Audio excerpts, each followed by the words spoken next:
some questions. When we created the budget, the operating budget this year, we actually did our payroll analysis in two scenarios, our current 64 firefighter staff and the anticipated resulting overtime that would come from that, as well as doing it with the addition of 4 staff, that's 1 person per platoon, and we ran those numbers as well. And from our budget standpoint, internal to the fire department, we found that it was virtually cost neutral because of the overtime that we have. And I want to talk a little bit about our structure and why that overtime exists. I know some of you have been part of earlier work groups and discussions on that. And then, again, as I had brought my budget forward, in the fire department budget, it was cost neutral to bring forward those 4 positions. And from my perspective, always, we're trying to provide the highest level of fire protection we can for the money you folks allocate, and certainly paying straight time versus overtime within our budget is the most practical way to do that. And I'll show you a little bit later. It doesn't mean the whole proposal is cost neutral. There are some benefits costs as well, and that's the addition to the budget that we'll talk about. So that's our goal, is to reduce overtime. So in our current structure, in order to keep all of our current apparatus at our minimum staffing level as defined by contract and still able to respond to calls, that's 2 fire engines, the Quint, and 2 rescues, along with our command unit. We have to have 14 people on duty daily, 24/7. If we fall below that in any way, we're taking an engine out of service or whatever it might be because of those requirements. So our minimum staffing on a daily basis is 14 firefighters. Our current staffing structure is to have, we have, when fully staffed, 16 firefighters assigned to each platoon. So, on the outset, you think that all of our needs have been met. However, those employees are all earning earned paid leave of many kinds, and there are also a lot of other things that go on within the organization, such as training and so on. The contract itself allows for up to 2 firefighters to be out on vacation a day. We really can't cut that back because there wouldn't be enough time in a year for everybody to take their vacation, right? So it allows for 2 people to be out. That means through, a third of our year, say mid-May to mid-September, peak vacation season, I'm at that minimum staffing level of 14 on all of those days. So if we have anybody that needs to go to training, and some of that's non-discretionary training, our contract requires people to become paramedics, for example, right? We really try to hone out discretionary training and do it as much as we can on duty, but there's some required overtime training. If anybody calls in sick, whatever the case might be, that's an automatic hit to our overtime line, right? We're already at our minimum, we can't go below that. All of those occurrences are going to result in overtime for us. Oops. The other thing with running, if you will, so tight to our minimum is it really doesn't leave us with any reserve capacity, if you will. And what I mean by that is we really saw the strains and stresses associated with COVID in a lot of regards, right? We had a lot of times where we had very high call volumes. There were times during COVID, and actually just because our call volumes have been trending, where during COVID we would add a 3rd ambulance at times when we would try to predict peak call volume. In some instances, we were also looking at, we had a communication with United, and if United was having staffing troubles, we knew we were going to really get pounded over here in trying to augment them. So there were times when we had to add the 3rd ambulance. That could only be done on overtime because of our current staffing structure. Anytime we get a vacancy, and again, during COVID, but anytime we get a vacancy, we're so close to that minimum staffing structure that for that entire period that it takes to advertise, post, interview, hire, test, train, that's all covered under overtime. And what we found, especially most recently and last summer in particular, is it was really leading to really high stress levels within the organization. A lot of overtime, more overtime than the staff really wanted to bear. They stepped up to the plate, but we had a very high frequency and increase, an unprecedented level of forcing people to work overtime, not allowing them to go home at the end of their shift because people had so much overtime, they were tired, they were fatigued, they were mentally strained, they weren't voluntarily taking those shifts as they became available. So, somebody was supposed to be getting off duty at 7 in the morning, and we're forcing them to stay another 24-hour shift so that we could continue to meet our minimum levels. The other thing that this staffing structure and being so close to the minimum does for us is a lot of our employees have a difficult time using some of their earned paid leave. So vacations, I said earlier, 2 people can be out on vacation at a time, but lots of other earned paid leave, floating holidays, wellness days, or comp time, we don't allow them to take if it'll incur overtime, right? So if someone calls out sick or is out sick or has a knee injury and is out for 6 weeks, it eliminates anybody else on their shift potentially from being able to take earned paid leave during those times. Again, it's an overtime control measure, but it's also very tough on the staff to know that they've earned that leave and have very few opportunities to take it. We find every year that I'm getting requests to roll some of the, a floating holiday forward because somebody just didn't get the opportunity in this calendar year to take it because of our minimum staffing levels. Oops. The staffing levels have also made the use of comp time as a tool to reduce overtime virtually ineffective. So in our system, if somebody were to work an overtime shift, they get the opportunity to be paid at time and a half or to earn time off at time and a half, which is a great thing for our budget. But when you can't use comp time if it incurs overtime, no one wants to save us the overtime by not taking comp because they don't know when they're going to get the opportunity to use the comp time. Again, because we don't allow them to use it if it incurs overtime. So we have a lot of overtime control measures in, but we don't reach the staffing level to be able to really use them effectively. Another big thing is just the flexibility. This goes to our reserve capacity.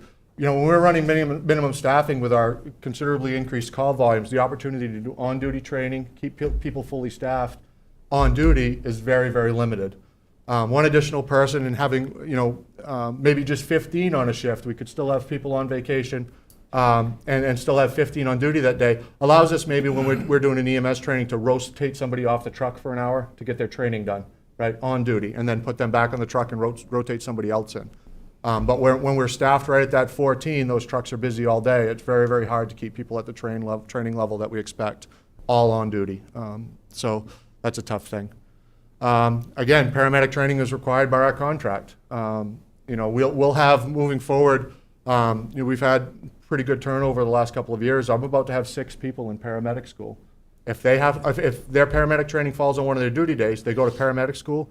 Guess what? I have to fill that with overtime. If I had somebody that wasn't, if I had one person above that minimum, great, you can go off your truck and go to paramedic school today and I'm not incurring any overtime. When you come back, you're back on the truck.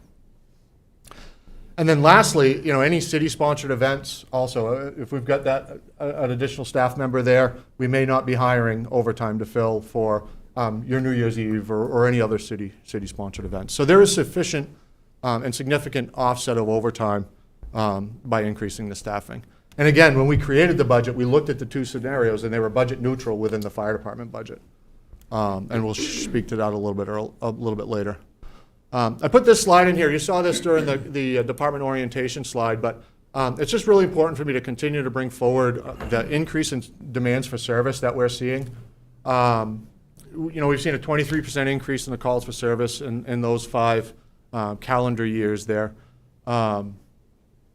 Again, it's largely driven by, our call volume is largely driven by EMS, but we are seeing, a similar increase in fire calls as well.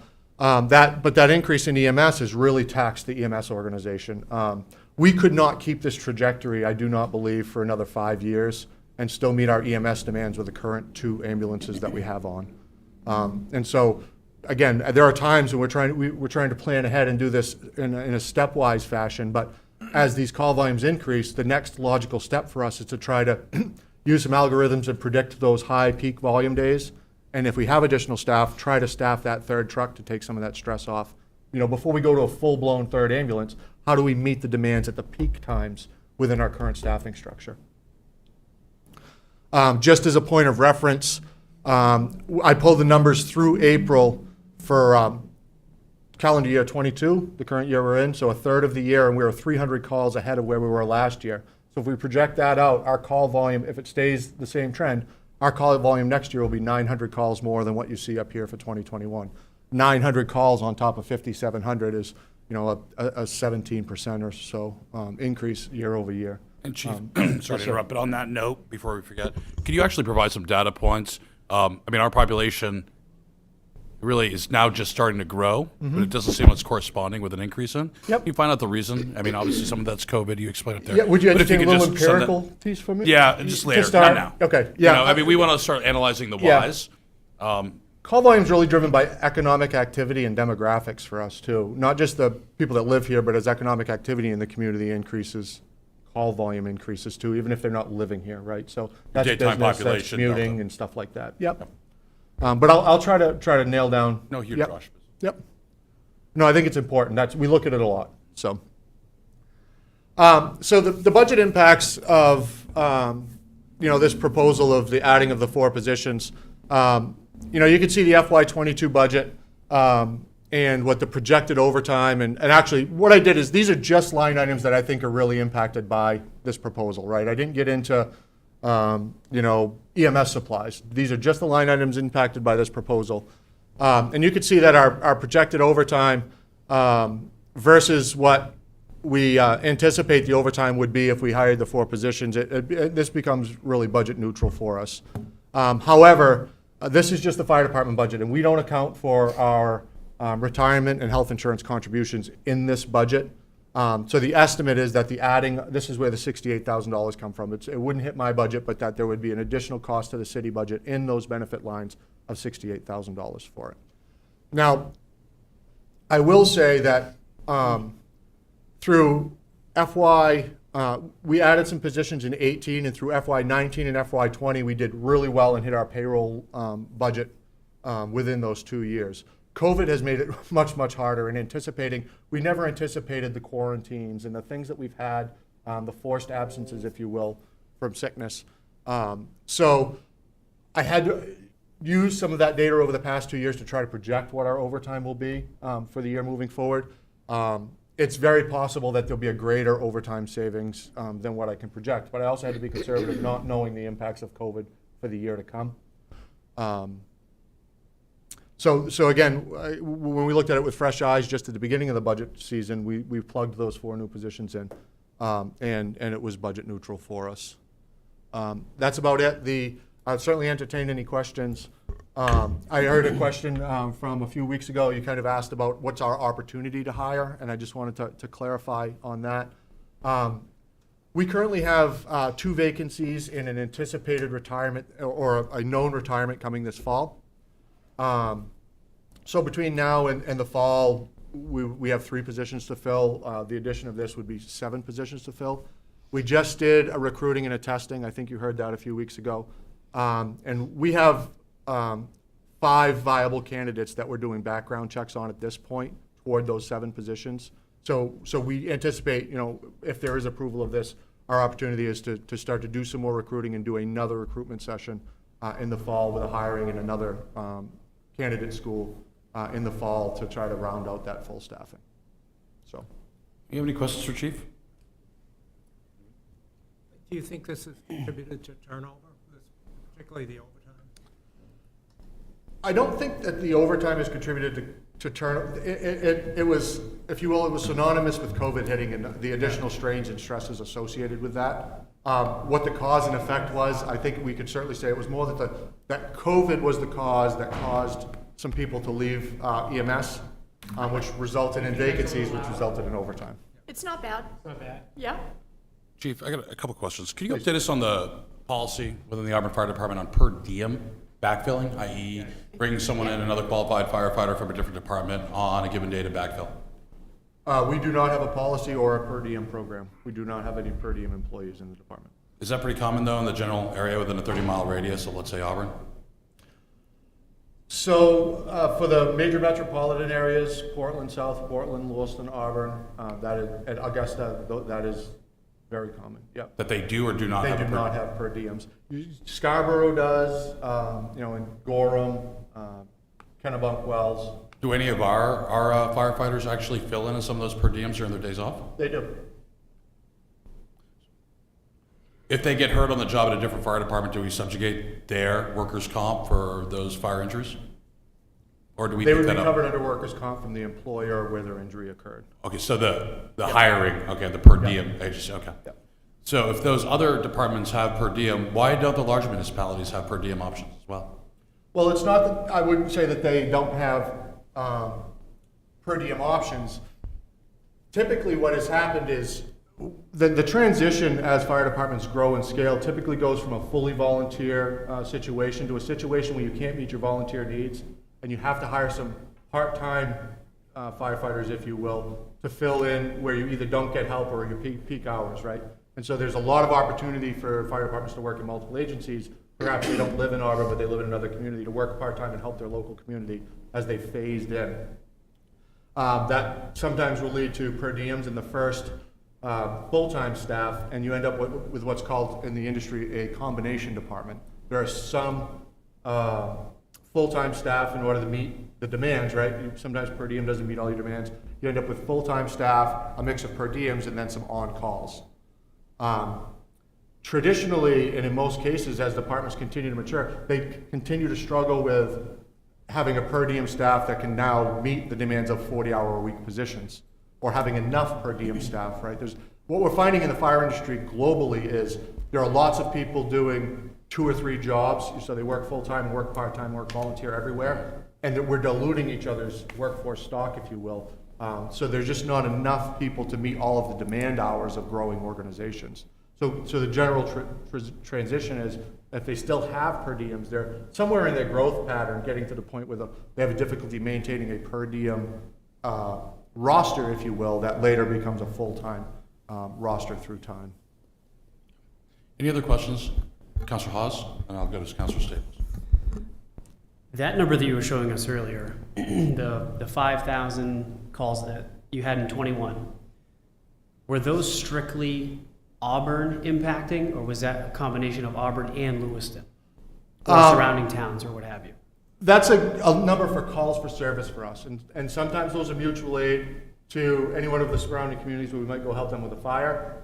There are numbers in there that are associated with us going to help United in Lawson, and we could certainly break that out a little bit as well. But what doesn't show there, for example, and it is a lower number, so I don't want to make it sound like there's equitability right now, but United coming to us, if we don't respond to that call because we don't have an available unit, there was still a need for service in Auburn, but it wasn't a call for service for us. That number would not show here.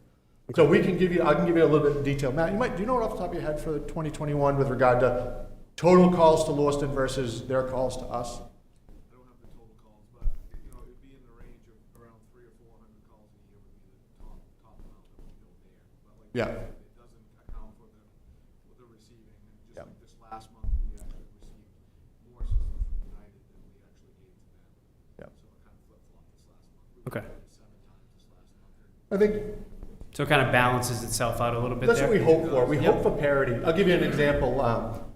If we've got a working structure fire in Auburn, we're going to get help from Lawson at that fire every time. We also are going to get an engine, a ladder, and another engine from Mechanic Falls Mine in Poland. Right? They're going to come and backfill and cover the rest of the calls in the station. So we always try to look at mutual aid. Those calls show for us because we got help from everybody, but we try to look for a parity, right? Are we giving an equitable exchange?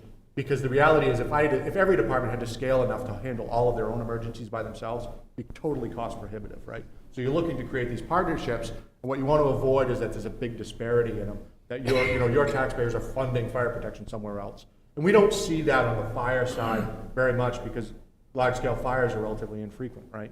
On the EMS side, we always watch that very close, and we don't see, through periods of time, we've seen a disparity with us going to Lawson and United, and at times we've seen it shift back. And certainly now, in the last few months, it's trending to have a good parity.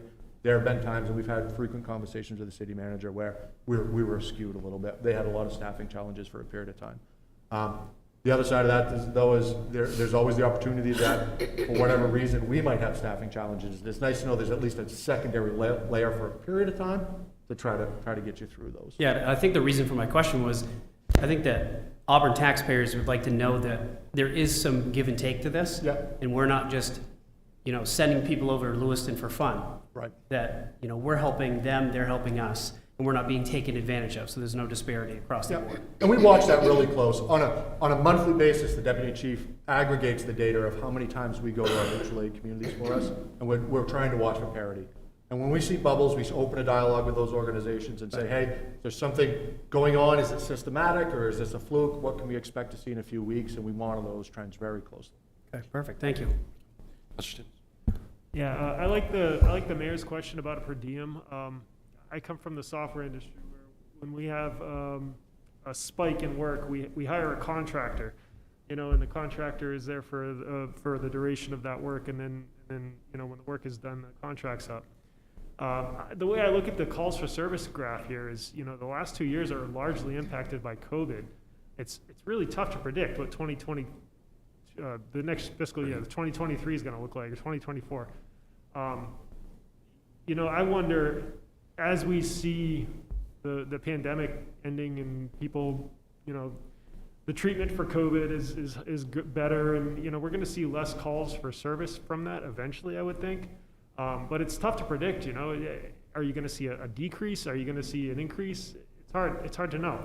So I wonder if it makes sense to have some sort of a temporary position so that we're not necessarily adding full-time employees for what may be a temporary need. If we're looking at our goal of offsetting our overtime on a very small basis is driven by call volume right now. It's driven more by the staffing structure, right? Coverage. We've had maybe about 24 hours in which we've added a third ambulance last fiscal year, Matt. Probably 3 times for, 3 to 5 times for a few hours. So the call volume, now, I agree with the concept. There's no doubt that in my mind, we want to be ahead of the curve with regard to when the need to scale is. But the offset for overtime will occur, or we'll continue to maintain the high overtime based on the staffing structure and the addition of these positions. Does it give us the supplemental benefit of more flexibility with training and to take some of the stress off? Absolutely. But if we're talking a financial justification of offsetting it, that exists regardless of the call volume. The call volume are flatlined. We have that overtime structure because it's so associated with our staffing model of only having 16 when we need 14, and we allow 2 people to be out on vacation. Any other thing that we require as an organization will result in overtime regardless of call volume. So let's just talk pragmatically. Councilor Hawes first. Really, really quick question. Yep. At the end of the day, if you were to get these 4 new positions, will your teams be more efficient and effective? Absolutely. And better trained. Okay. So on that, let's just pragmatically, right, we always talk about budgets that, we all think, or maybe we don't think, but on July 1st, automatically you're going to have 4 new firefighters. We're going to have 3 new PD, whatever the case is. This just happens and synchronized with adoption of the budget, it takes effect. That never actually works out that way. You do have some backfill positions on retirement and through attrition that you have to fill. What is the timeline for these 7, I believe it is, new positions that you have to fill? 1 current vacancy, 2 retirements coming in the Okay. fall, and then it would be these 4 positions. What do you think do you think you're going to have them filled within So, max capacity by November? again, my retirements they're on my roster until the fall anyway. So, if we have the opportunity, if these 4 candidates that we would, like to do background checks on, potentially make offers to, were to come in and fill our current vacancy in the 4 new positions, if you will. My math adding up here. And then the other 2 are retiring in the fall. So if we can do a recruitment in the fall, even before their known retirement, we can close that window a little bit, right? They're still on our roster and still on our payroll until the fall. We're looking to lean ahead on that if we could. I don't think we'll be able to, but if we could do that recruitment, we're not seeing that huge impact of a big delay of trying to hire 7. Those folks are still with us until beginning of October.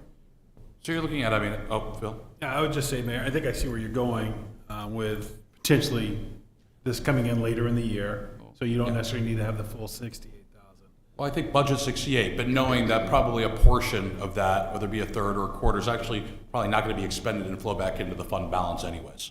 Potentially. One thing that will take place is that right now, fire is in negotiations. So we're anticipating that we'll be negotiating a contract. We have salary reserve that we set aside for negotiations. This budget, the fire budget right now, does not show any increase in the wages potentially to come. So know that swings. So we do watch that to see how that might shift. So yes, you allocate the 68, anything different will roll back into the fund balance, or we would take less out of salary reserve, and then that salary reserve flows back. So those are the 2 mechanisms. In other words, it's not a hard, we're writing a check for 68,000 on July 1. Well, and the other part, right, we're doing our best to estimate what those, so we factored worst case for family plans for insurance. We don't know who our candidates are either, right? But we want to be sure that that's there to meet the need. Yeah. Got it. That makes sense. And that's good. It's just always good to make sure we understand where we're going with this. The last comment I'm going to make, unless there's any other questions, Chief, on this topic, we're going to start segueing into our budget conversation and workshop. But kind of as a segue here, and when I'm picking up through a lot of these conversations we're having with department heads, city staff, residents, it's coming out in dribs and drabs, even with the police department and their annual report from chief. Our daytime population here is significant. Our economic growth in Auburn is growing. Our employer base is growing. More and more people are commuting into Auburn. And hence, you're probably going to be more at risk for, obviously, traffic accidents, majority of which happen for people outside of Auburn.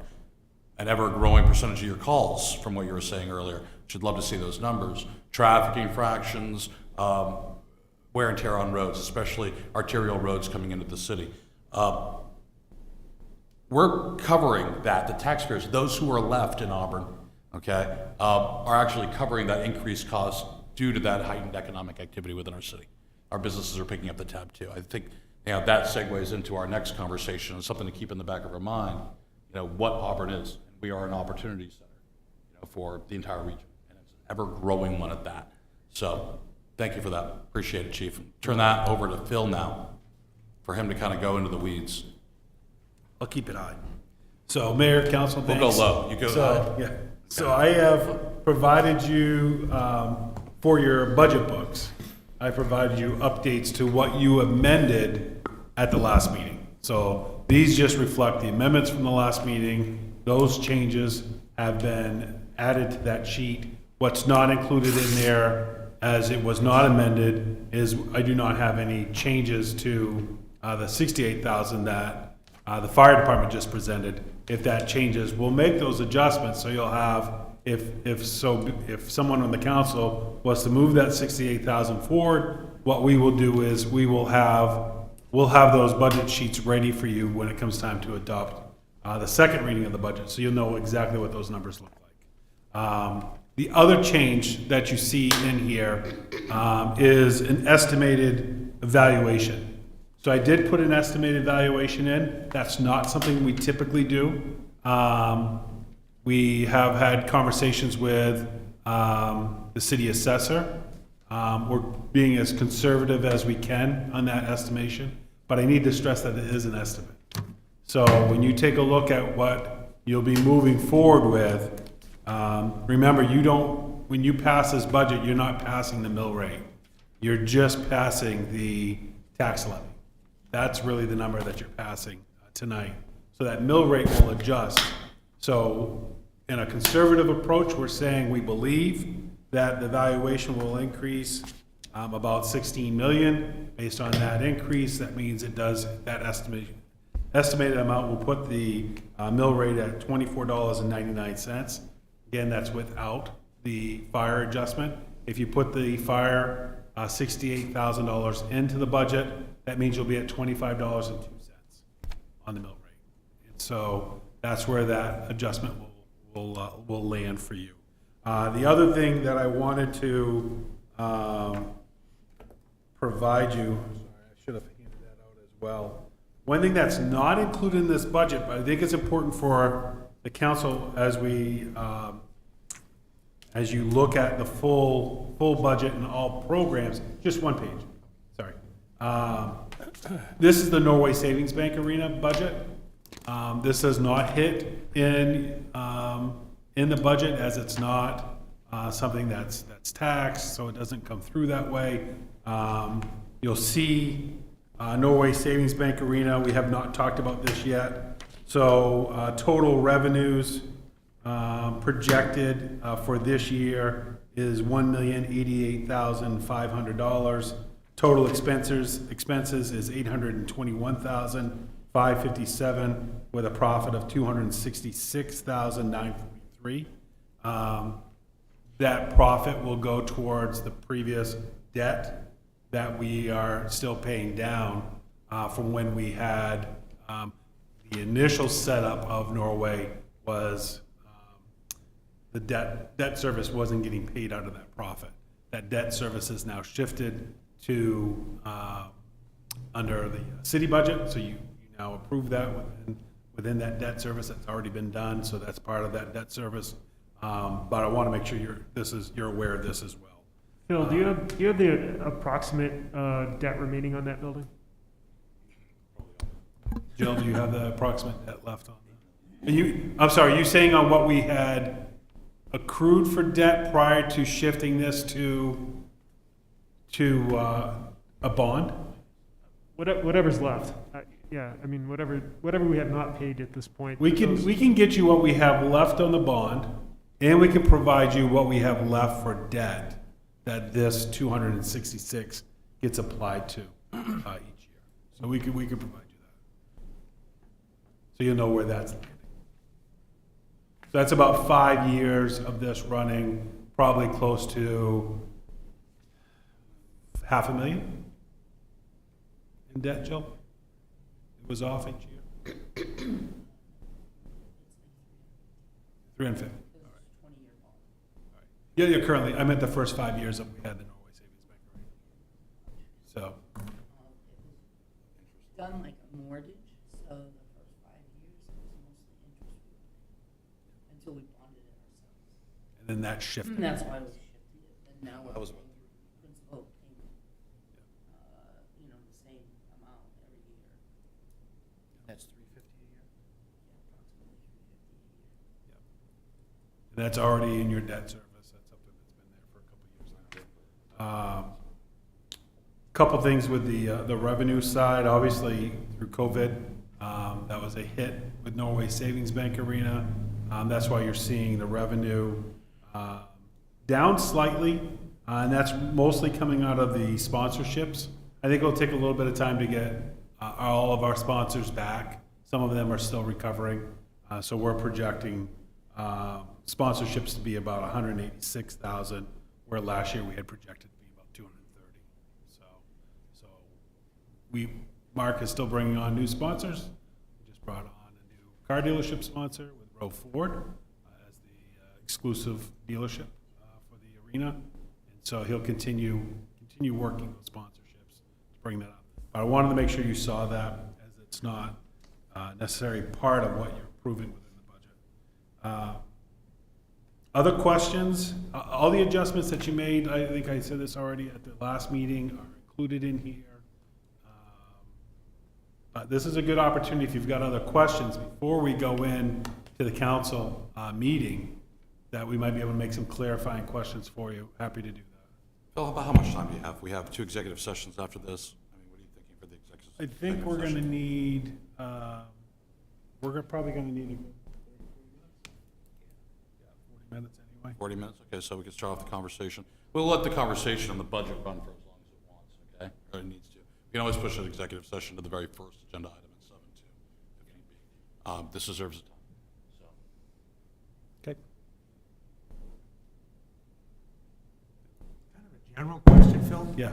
You talked about sustainability and not having like the ARPA money, be detrimental in the future because we put it into active, stuff that it shouldn't be used for. Right. How do you project, and this is a crystal ball question, but what do you think it's going to look like next year?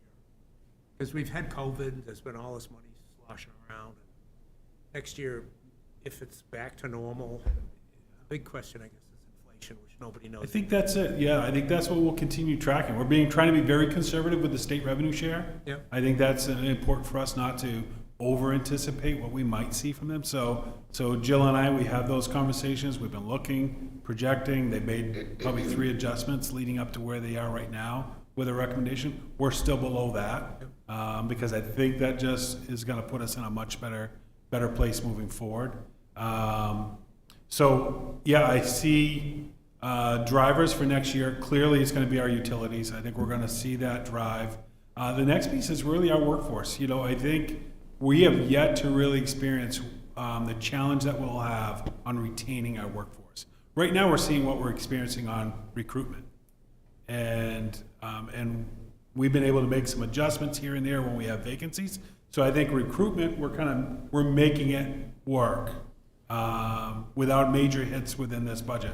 But retention of our workforce, that's what's going to start driving our numbers. And once we start seeing that retention shift, because I think people are going to feel better, I guess you could say, about COVID. I think, we're at that point where we're going to be living with COVID now moving forward. And so I think everyone's anticipating that, making changes, adjustments, policy changes. We're continually talking about it on our end.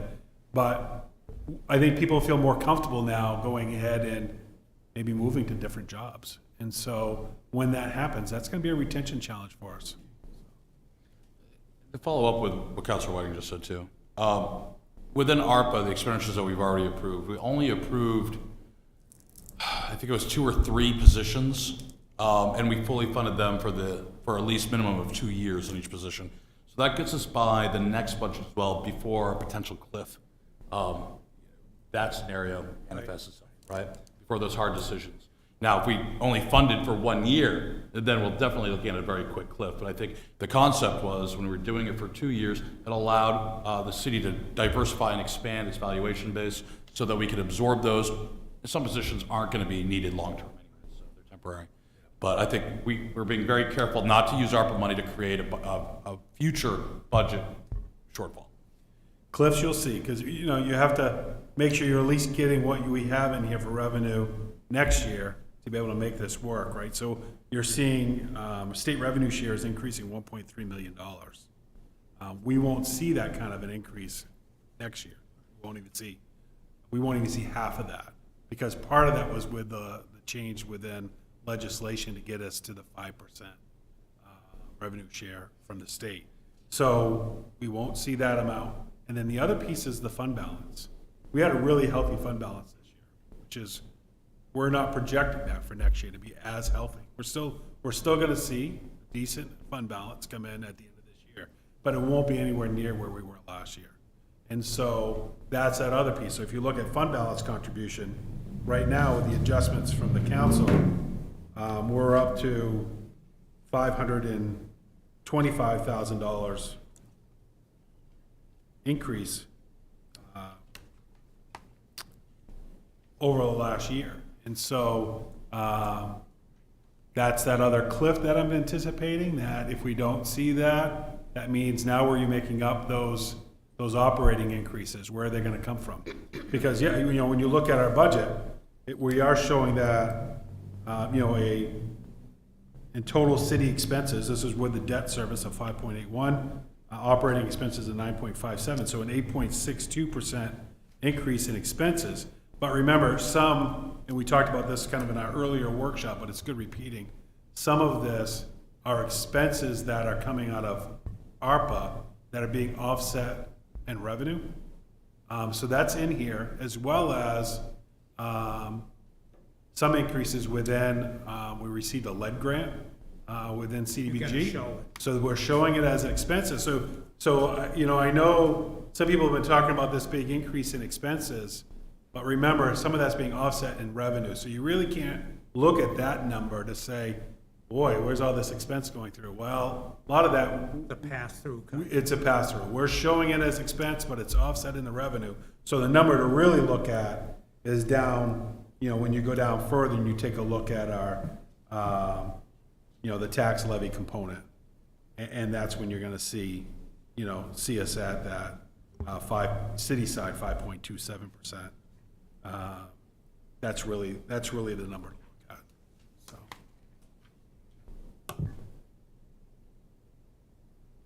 Questions? And we're all digesting it a little bit. That's good. I think, to piggyback, and the assistant manager and I talked earlier today about this too. Remember, we're looking at this budget today. We're looking a little bit later on tonight at the school budget. We're looking at the municipal budget now. We're also looking at line items that we just can't change, i.e. intergovernmental. For the most part, that's derived from the county government. That's a pretty substantial increase. It's the largest line item or percentage increase that we have in our budget, 8.87%. We do have representation on the county budget committee. They do a good job. They really worked this down a bit, which we're very thankful for. But those things are pretty fixed. We have to look at what the county is going to be doing for expenditures. new facilities, new jails. Are they going to burn through all their ARPA money? Can they use all their ARPA money? Are they going to actually go out to bond for a $20 million new facility? Those are things that are hard for us to anticipate, but it's also hard for us to budget for in the future. But looking at next year's budget and the year after, my opinion is we're going to be faced with some very, very difficult choices that we're going to have to start dealing with literally today. I think regardless of how this budget ends up, it's going to be well below inflationary measures, or inflation this year, and that's just a positive thing. No matter how you look at it, it's going to be an increase of something, okay, however it finalizes. But we also have to look at the fact that if we don't either A, increase our valuation tremendously to offset this and prepare for those financial cliffs, then we're going to have to B, rapidly increase taxes next year, significantly increase taxes, probably higher than the rate of inflation if inflation comes down, and we're all hoping it does. Or C, make substantial cuts in the services in which we provide. So those are the three options that we're going to be faced with. And frankly, we've had this conversation before last budget season. We've always managed it. Something happened, whether it be an ARPA infusion or COVID or CARES money or something, kind of pushed this. Or we saw a pretty significant jump in valuation. And this year we did. I mean, that $16 million add-on in valuations, it's pretty conservative. I don't see it, I don't see that. I don't see us hitting that mark. And I remember when I first became mayor the first year, we saw a decrease in valuation. So this is a night and day difference in the trajectory of our city. We should all be very happy about that. But much more is going to be needed. I mean, Phil, with this increase in budget, or Jill, rough math, to be at a flat mill rate, how much more valuation will we have needed in the city? 25, 30 million additional? I think it's greater than that. Well, it's $1 on the mill at 22.5. I don't know the full number.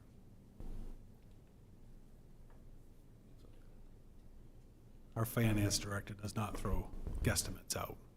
We will not get a guesstimate, but it's a considerable amount. Yeah, it's a lot. It's around 20 or 30 million dollars. Doubling what we're projecting. It's double what we're projecting right now. So that and we should look at this after this budget's wrapped up, and we should actually make some sort of goal setting.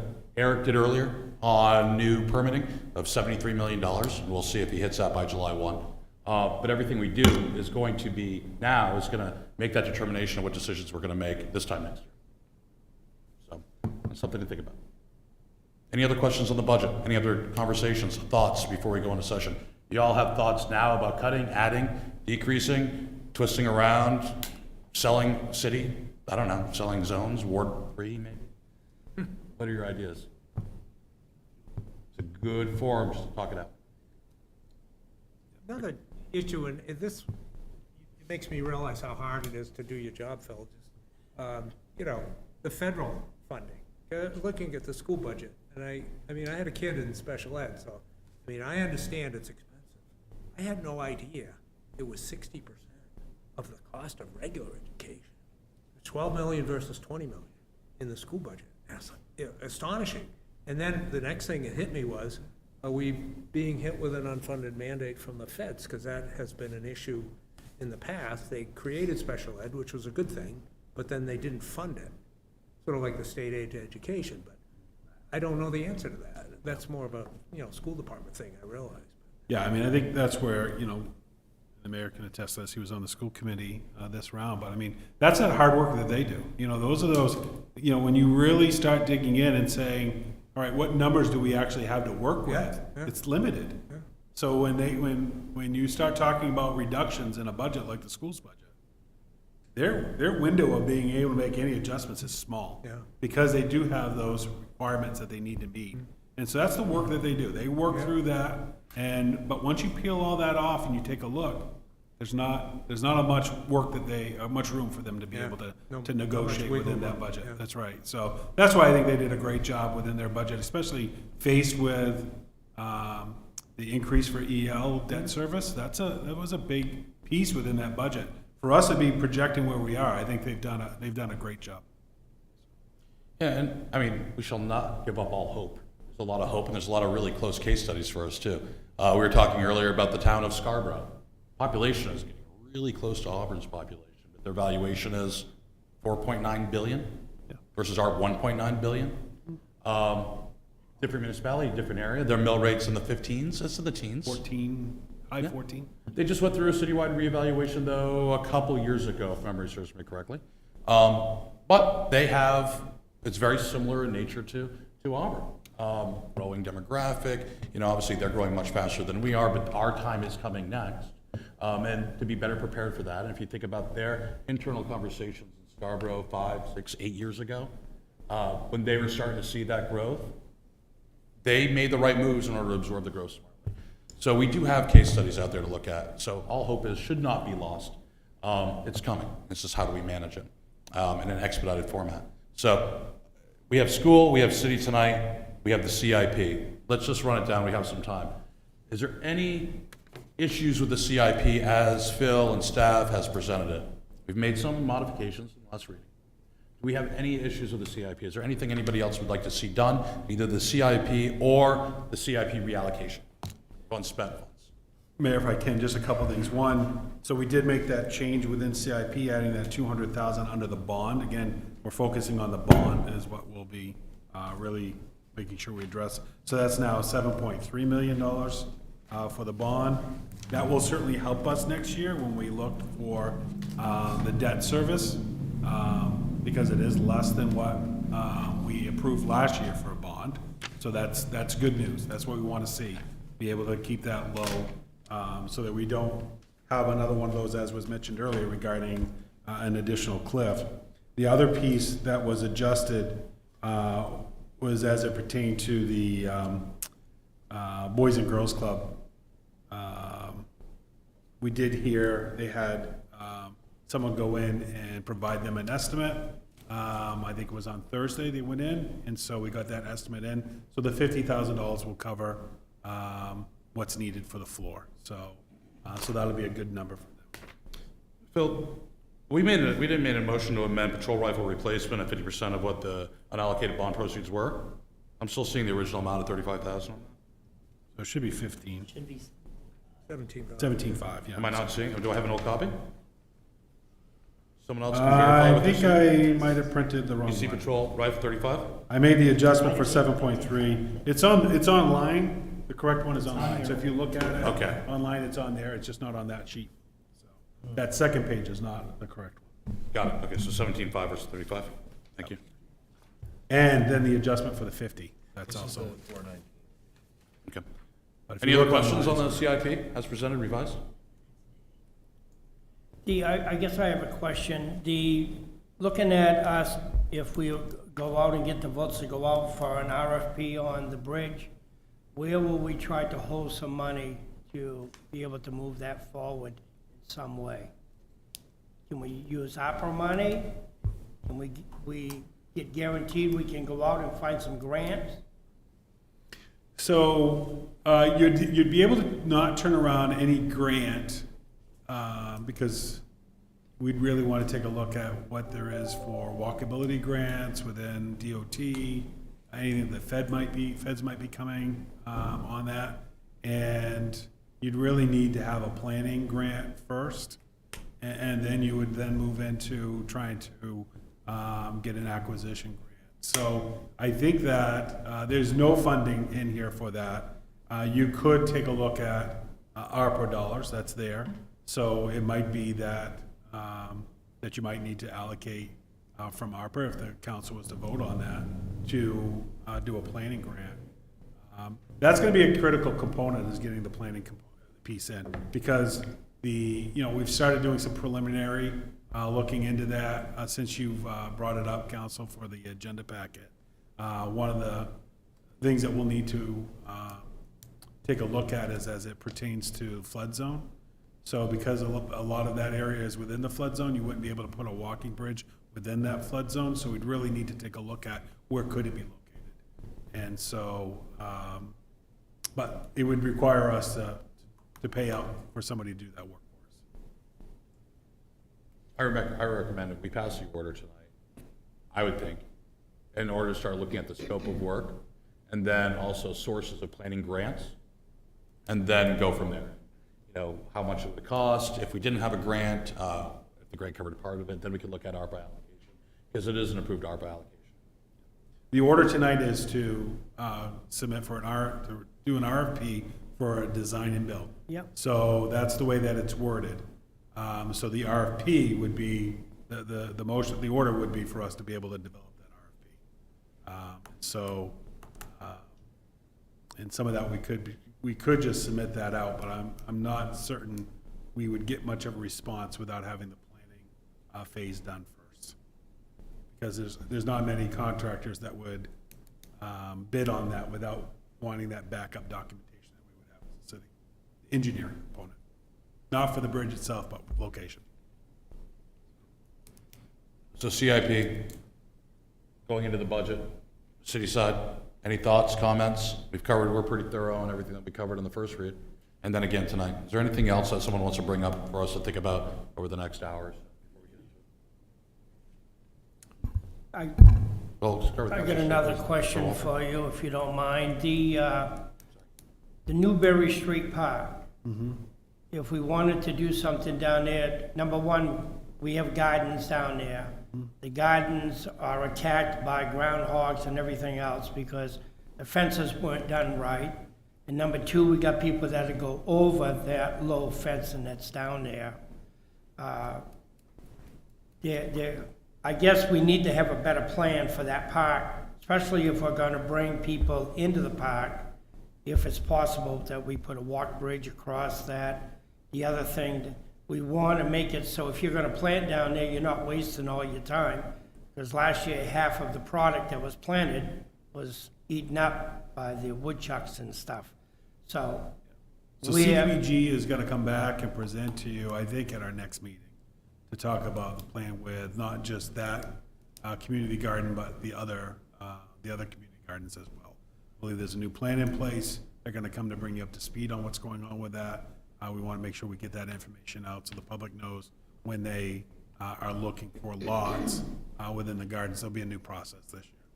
So, okay, long as it isn't just left out there. well, this because is it's- going to be on tonight's agenda, so if we could stick to the budget, that'd be great. Councilor Staples, last question, we got executive sessions. Yeah, sure. So, yeah, I started to see some of the same stuff that Mayor Levesque was bringing up as far as next year's budget and some of the writing on the wall about, inflation and all of the different things that we're gonna have to deal with next year. I guess I've come to terms with this budget. I realize that there's just certain things that you can control and certain things you can't. One thing that I would give you for guidance going into next year's budget cycle is to really make a hard line on headcount, to make sure that that doesn't increase again going into next year. I feel like when you go to make cuts on budget items, how do you cut staff, right? I mean, that nobody wants to do that, and so it makes it very, very difficult to go through a budget and say, hey, we need to cut something, but you can't cut a person. You're not going to do that. So, Yeah, you can. well, I mean, you I've could. done it a You, couple thousand times. you could. It's just not. It's not. The problem is, if you're cutting a person, you're cutting a service. Right. And I think that's, if you cut, let's say, one person who does only one job, that service is gone. Yeah. And that could be community development, could be economic development, could be EMS. That job, that service is now detriment. I think instead of just, to your point, people versus services. Are we gonna keep adding services, which means people? Well, you go back 10 years ago, we cut one hell of a lot of people in this city. Got a lot of services. And luckily, we've been able to bring a lot of that back, but we lost a lot of good employees. Yeah, it's a good discussion. I mean, Brian and I had a meeting today talking about the FY '24 budget. This budget isn't even approved yet. We had a meeting today talking about FY '24, and we're talking about what policies do we need to start looking at for efficiencies moving into FY '24, because we know growth-wise, there's gonna be challenges. And so we've started taking a look at that. We're starting to take a look at those staffing levels, because those policy decisions that need to come back before you are related to services, as the mayor said. So those, is it difficult, but you do it. We made cuts 2 years ago within staff, probably 10 positions. So, I think sometimes unfortunately you need to do that. But we really look at it as how many FTEs does it take to do this function? And does that function should we still have it? We talked everything today from winter road operation. We talked about fire EMS services. Taking a look at, you also have to offset the revenue that you're bringing in. So if you take a look at just fire and EMS, they're tracking to probably bring in about $1.2 million of revenue. And so now that's offsetting a big part of those expenses that we would have. So if you were to back that out, that means you would have to take a look at what are they also covering? What they're also covering is those fire calls when needed. And so now you'd have to backfill that. So we're looking at it, we're addressing it. We probably met for a good hour and a half today just talking about it and walking through each department, taking a look at, okay, where does FY24 look for us? Well, very good. Well, let's, I think this is a good start. I think we got some general consensus, or at least some trajectory going into tonight's budget approval process. I'd like to thank everybody for joining us. We're going to enter into executive session here in just a second, and then we're going to reconvene for our meeting at 7 o'clock. So at this time, I will entertain a motion to enter into executive session pursuant to 1 MRSA, section 405-6C. Motion to move. Councilor Staples, second by Councilor Walker. All those in favor? Okay, we'll now stand in executive session. We'll see you all at 7.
meeting of the City Council, May 16th, 2022. Please join me in the Pledge of Allegiance.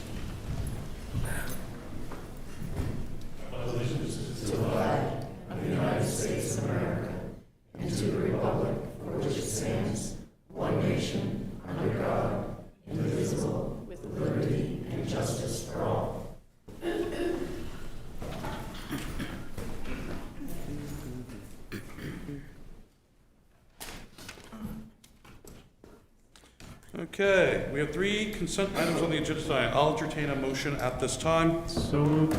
Second, Mr. Councilor Milk, second from Councilor Walker. Show of hands, all those in favor?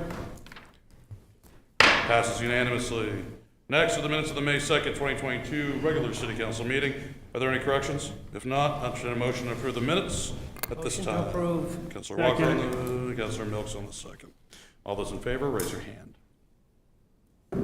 All opposed? None being, passes 7-0. On to communications, presentations, and recognition. Okay, quite a few of them. I'm going to start off with some proclamations first. Bear with me one second here.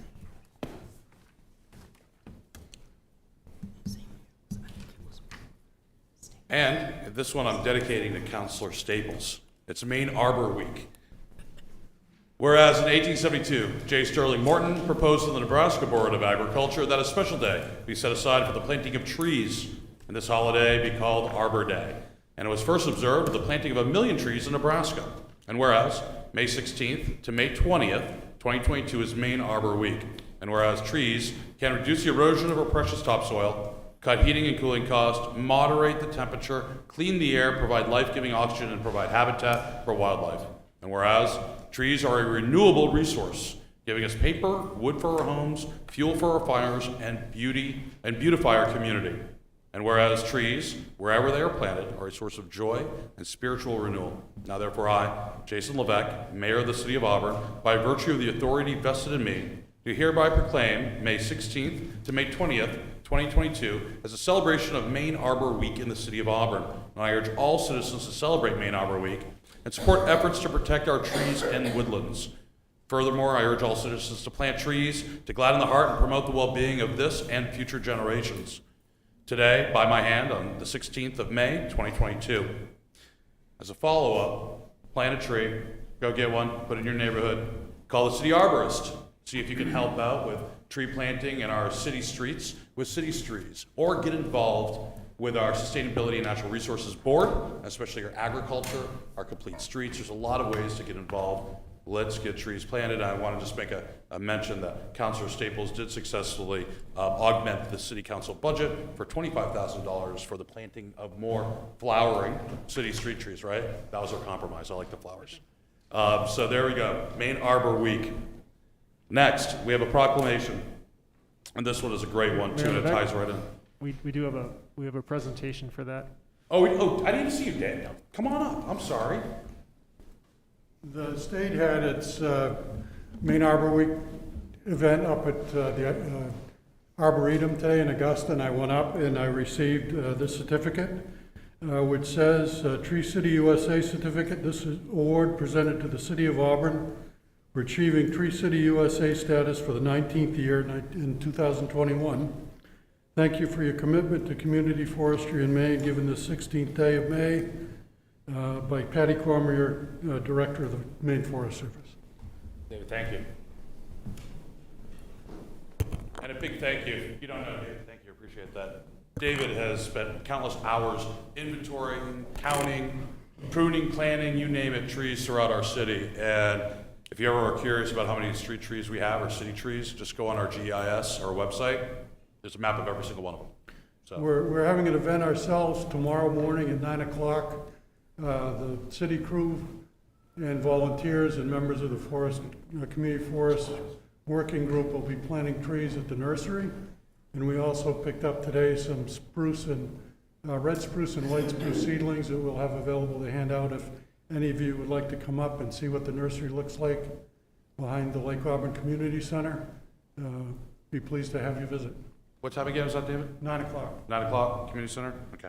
North Auburn Road. Thank you. And next, we have another proclamation, and it's Kids to Park Day. Kids to Parks Day. Whereas on May 21st, 2022 is the 12th Kids to Parks Day organized and launched by the National Park Trust, held annually on the third Saturday of May. And Kids to Parks Day empowers kids and encourages families to get outdoors and visit local parks, public lands, and waters. And whereas we should encourage children to lead a more active lifestyle to combat the issues of childhood obesity, diabetes, hypertension, and other diseases. And whereas Kids to Parks Day will broaden children's appreciation for nature and the outdoors. And whereas the City of Auburn has a beautiful and diverse selection of city parks to explore and enjoy. Now therefore I, Mayor Jason J. Levesque, do hereby proclaim May 21st, 2022 to be Kids to Parks Day in the great city of Auburn, Maine. And I want to encourage all of our residents of Auburn and our visitors to make time in your day on May 21st to take your children or someone else's children to a state or national park, or in our case, one of our great municipal parks. I know I'll be going to Mount Appetite, trying to look for finally that stone that will make me rich. So, and if my kid finds it, I'll keep it. I've got another proclamation. I haven't done proclamations in 4 months, so they're all coming due at the same time. Now, this is a great one, too. I know Kiwanis and its 100th anniversary. If any of you were ever in Key Club back in high school at Edward Little, that was the Junior Kiwanis organization. I went to many of the Kiwanis luncheon in the Lawson, Auburn area when I was a teenager. So whereas Kiwanis is a global organization of volunteers dedicated to improving the world one child and one community at a time. And whereas Kiwanis members dedicate more than 18 million service hours each year to strengthen communities and serve children, with nearly 600,000 adult and youth members in 80 countries and geographic areas. Whereas the Kiwanis Club of Lawson, Auburn was chartered on May 19th of 1922 and has been dedicated to serving our community for 100 years, supporting local kids and families with infant safety kits, scholarships, books, classroom supplies, and in countless other ways. Whereas the service provided by the Kiwanis Club of Lawson, Auburn, Maine, will continue to have a positive impact on our community and citizens. Now, therefore, I, Jason Levesque, Mayor of the City of Auburn, do hereby proclaim May 19th, 2022 to be Kiwanis Club of Lawson Auburn Day. I invite and encourage all citizens in Auburn to acknowledge and celebrate the work of this inspirational group in their efforts to provide meaningful service to the children of our community. So, again, 100th anniversary, another great civic organization in Auburn, something to be very proud of. We're going to go on to communication and the utilization of capital reserve funds. Mr. Manager. Thank you, Mayor. In the packet was just a communication from our superintendent of schools, just outlining the utilization of capital reserve funds as described in Title 30A. That memo was just there for your communication and for the public. No further presentation on that. We're going to go to Council Communications. I'm going to start off to my right with Councilor Gary and work our way down. None at the moment. Nothing at this time. Thank you. All set, thank you.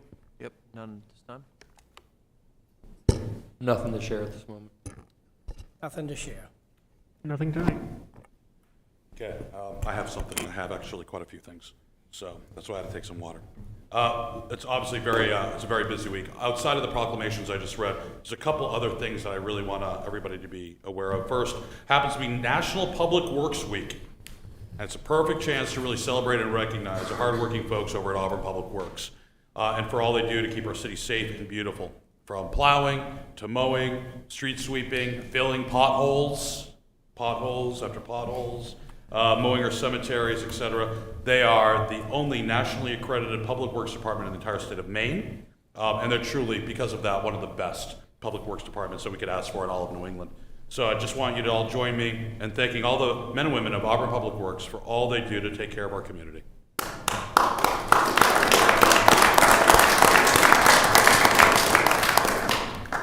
And next, I'd like for us to recognize the men and women of Auburn's Emergency Medical Services. And this is, after all, National EMS Week. It's time to show our appreciation for the selfless EMS professionals who provide life-saving services to our community and other communities surrounding us. They risk their lives every single day to answer the call for help, regardless of their own personal safety. So every day, EMS teams at the Auburn Fire Department respond to crisis, treat injuries, save lives.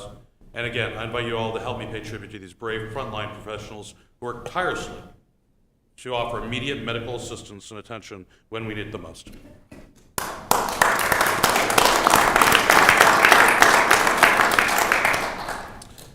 And then lastly, in 1962, President John F. Kennedy proclaimed May 15th as National Peace Officers Memorial Day. And the calendar week in which May 15th falls is National Police Week. Police Week is a chance for us to remember and recognize officers who have lost their lives in the line of duty for the safety and protection of others. And this week, and always, remember the fallen, especially our own Auburn police officers. Police Officer Norman Philbrick, who died in the line of duty on July 7th, 1949, and Officer Rodney Rocky Bonney, who died in the line of duty on April 6, 1981. Just ask that you all right now, please join me in a moment of silence to remember those two heroes that fall in the line of duty for the City of Auburn.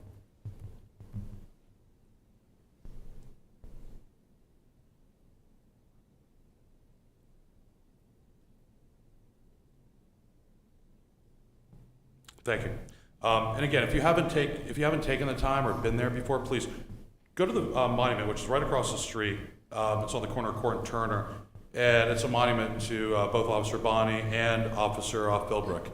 So I know there's a ceremony. I believe, Chief, we all had a ceremony this weekend on that, or we did last year too. And there's a lot of remembrance that goes on within the Auburn PD at that site. So thank you very much. Other communications. A lot of things happening in the city. First of all, Auburn Business Association, one of my favorite events all year. Citizen of the Year. And it's Councilor Steve, I'm just joking, you didn't win. No, you can keep holding on, but don't hold your breath. I'm not going to release it because I think it's a surprise still. Citizen of the Year, it's going to be tomorrow at Lost Valley. I believe you still can get tickets. So please go to the Auburn Business Association website, show up. It's going to be a wonderful event. It's an evening event. Also, the Lawson Auburn Metro Chamber Awards are going to be held May 26th at the Poland Spring Inn. That is a time where we'll recognize some of the most outstanding volunteers, the most outstanding businesses, and municipal leaders throughout our region, and really give them the acknowledgement that they deserve. I do believe one of our very own chiefs, I'm not going to say which one, is actually going to be receiving an award as well. So I think it's great if anybody in the City of Auburn, especially chamber members, or those who are interested, please come to the Poland Spring Inn. Starts at 3 o'clock on May 26th. The next day, I alluded to this before, but it's a set and date time now.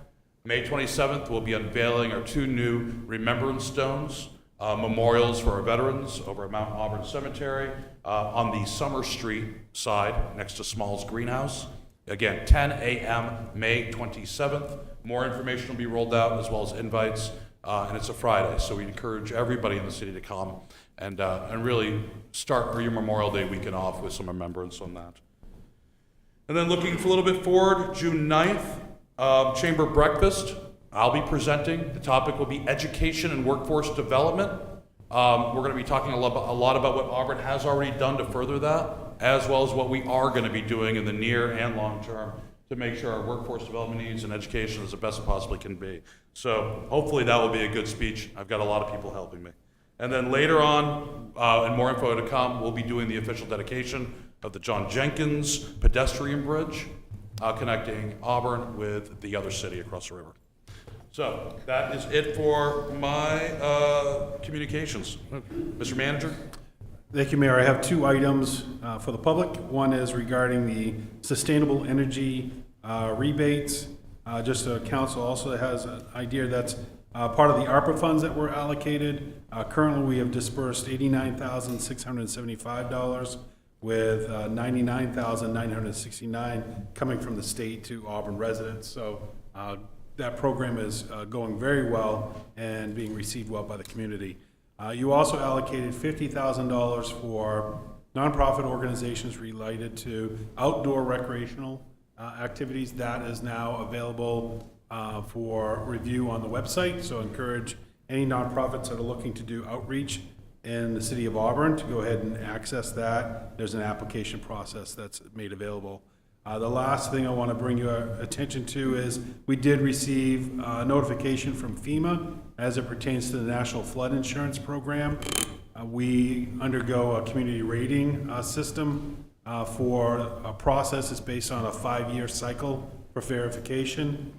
Staff has to do a great deal of work regarding this, taking a look at our floodplains and reporting out on what's been done, what the current situation is as a field verification. And so that work has been done. As a result of that, our community will qualify for a 5% discount on flood insurance premiums because of our ranking on that. That'll be established for a 5-year cycle and will be reviewed again in 5 years. That's it, Mayor. Thank you very much, Phil. Okay, moving on the agenda. First open session of the night. Any member of the public can speak to the council about any issue that is related to city business, which is not on tonight's agenda. Just please step up to the podium, give us your name, address, and if you could, limit your remarks to 3 minutes. Hi, I'm Dr. Susan Stanford. I live at 33 Goff Street in Auburn. And as you'll recall, I was in here late last summer, early fall. Okay. I have severe electrical issues done to my house through the community development program. I have a letter from the state of Maine stating that Auburn is responsible.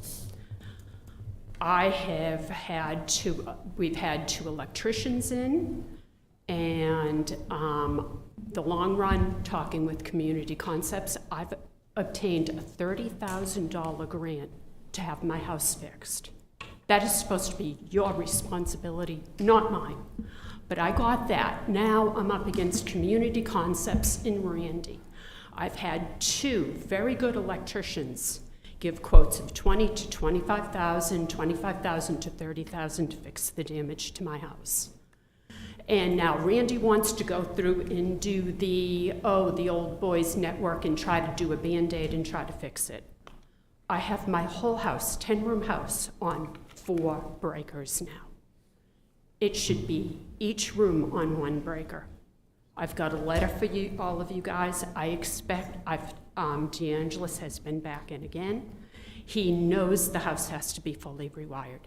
I've got the money. I want it done. I want it done right. I am done with the Berman and Simmons and the old boys network and trying to cover over issues, okay? We've lived in hell. I went from a $5,500 a month income down to $900. My kids have been tracked and, we've just been hounded. I've had the guys in the other day, they spent 45 minutes outside my house trying to decide what they're going to do. When it was already decided in the fall, the whole house needed to be wired. I got the money. I expect it done. I expect it done right. I've got 5 copies for you guys to look at. And, at some point, this has to stop. Auburn, you guys are all trying to do a really good job, but the old boys network is still in play in the background. And that needs to stop. Innocent people do not need to be followed and pushed so the judicial system can make money. Your judicial system has an F. Look it up on the internet. Ma'am, if you could just give that to the clerk so we can make sure we get copies of it. Thank you.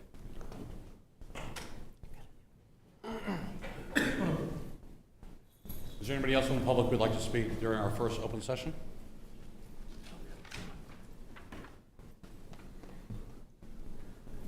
Good evening, everybody. Would like to commend the mayor, the city council. Sir, if you could just give us Scott Berry, It's fine. Address. 179 Davis Avenue. Very good. Thank you, sir. Okay. First, I don't usually public speak. The planning board, along with the professional planning department of Auburn, for the outstanding upgrade in the Auburn zoning. It's a wonderful thing you're doing. I sat on the strategic planning committee for Auburn, and I learned a lot about the city from there. I learned about the evaluation from the economic director. He told us full evaluation for Auburn. I forget what it was. And then he took out the agricultural land, and the taxation dropped. The valuation dropped big time. I'm glad you're bringing this land into a new tax form, a greater tax form for the citizens of Auburn. I do have some I do have my concerns how people are perceiving what is happening around Lake Auburn. I believe that there's a misunderstanding as to what might happen to the lake. What might happen? there seems to be some perception that there will be a huge cluster of homes being built close to the water's edge, which is totally untrue. Am I right? Also, that all those houses will have sewage racing to infiltrate the water, which is also untrue. I also believe that some people have no idea how a septic system works. I am creating a small video, and I'm going to put it on Facebook for all the citizens in Auburn to see how a septic system works. So they have some ideas. Some people know and some people do not know. I think if they look at it, they'll have a better idea what will not happen.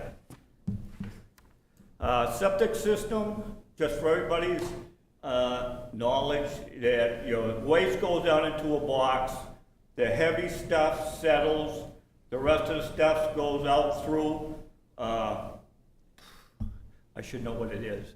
I'll think about it later. But anyway, it goes through a pipe, and then it goes out to the leach field. Now, nothing heavy is going through, it's just a effluent, it's watery. So it goes to the leach field and it leaches down into the ground. And you got microbes that take care of that. And it should not leak or seep into the lake at all. And I don't believe you are building close to the lake.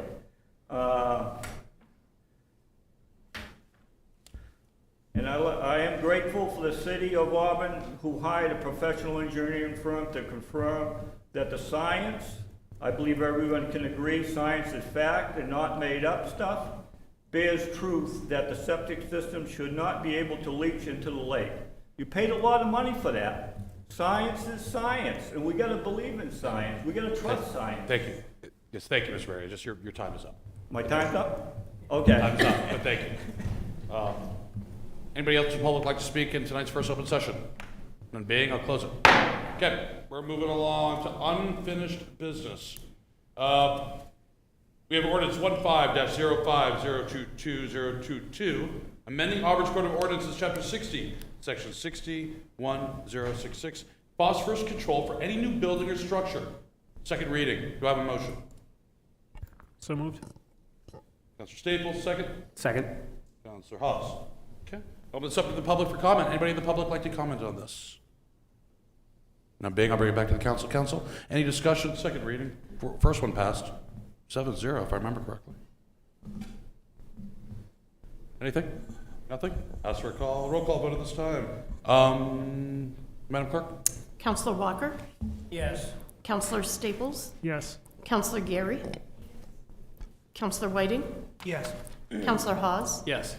Counselor Milks? Yes. Counselor Moran? Yes. Passes 7-0. And just so people realize, I probably should have said this earlier, phosphorus control is one of the big recommendations within the FB environmental study. Control phosphorus runoff, phosphorus pad. We control it now. Taylor Pond and Lake Auburn. Good job, folks.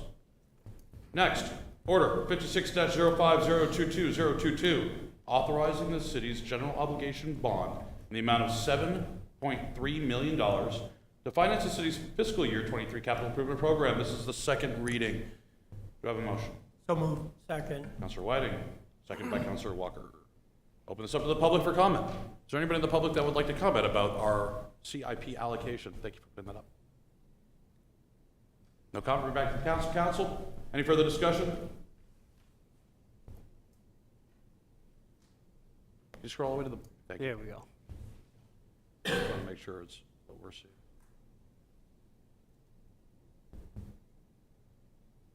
Anything?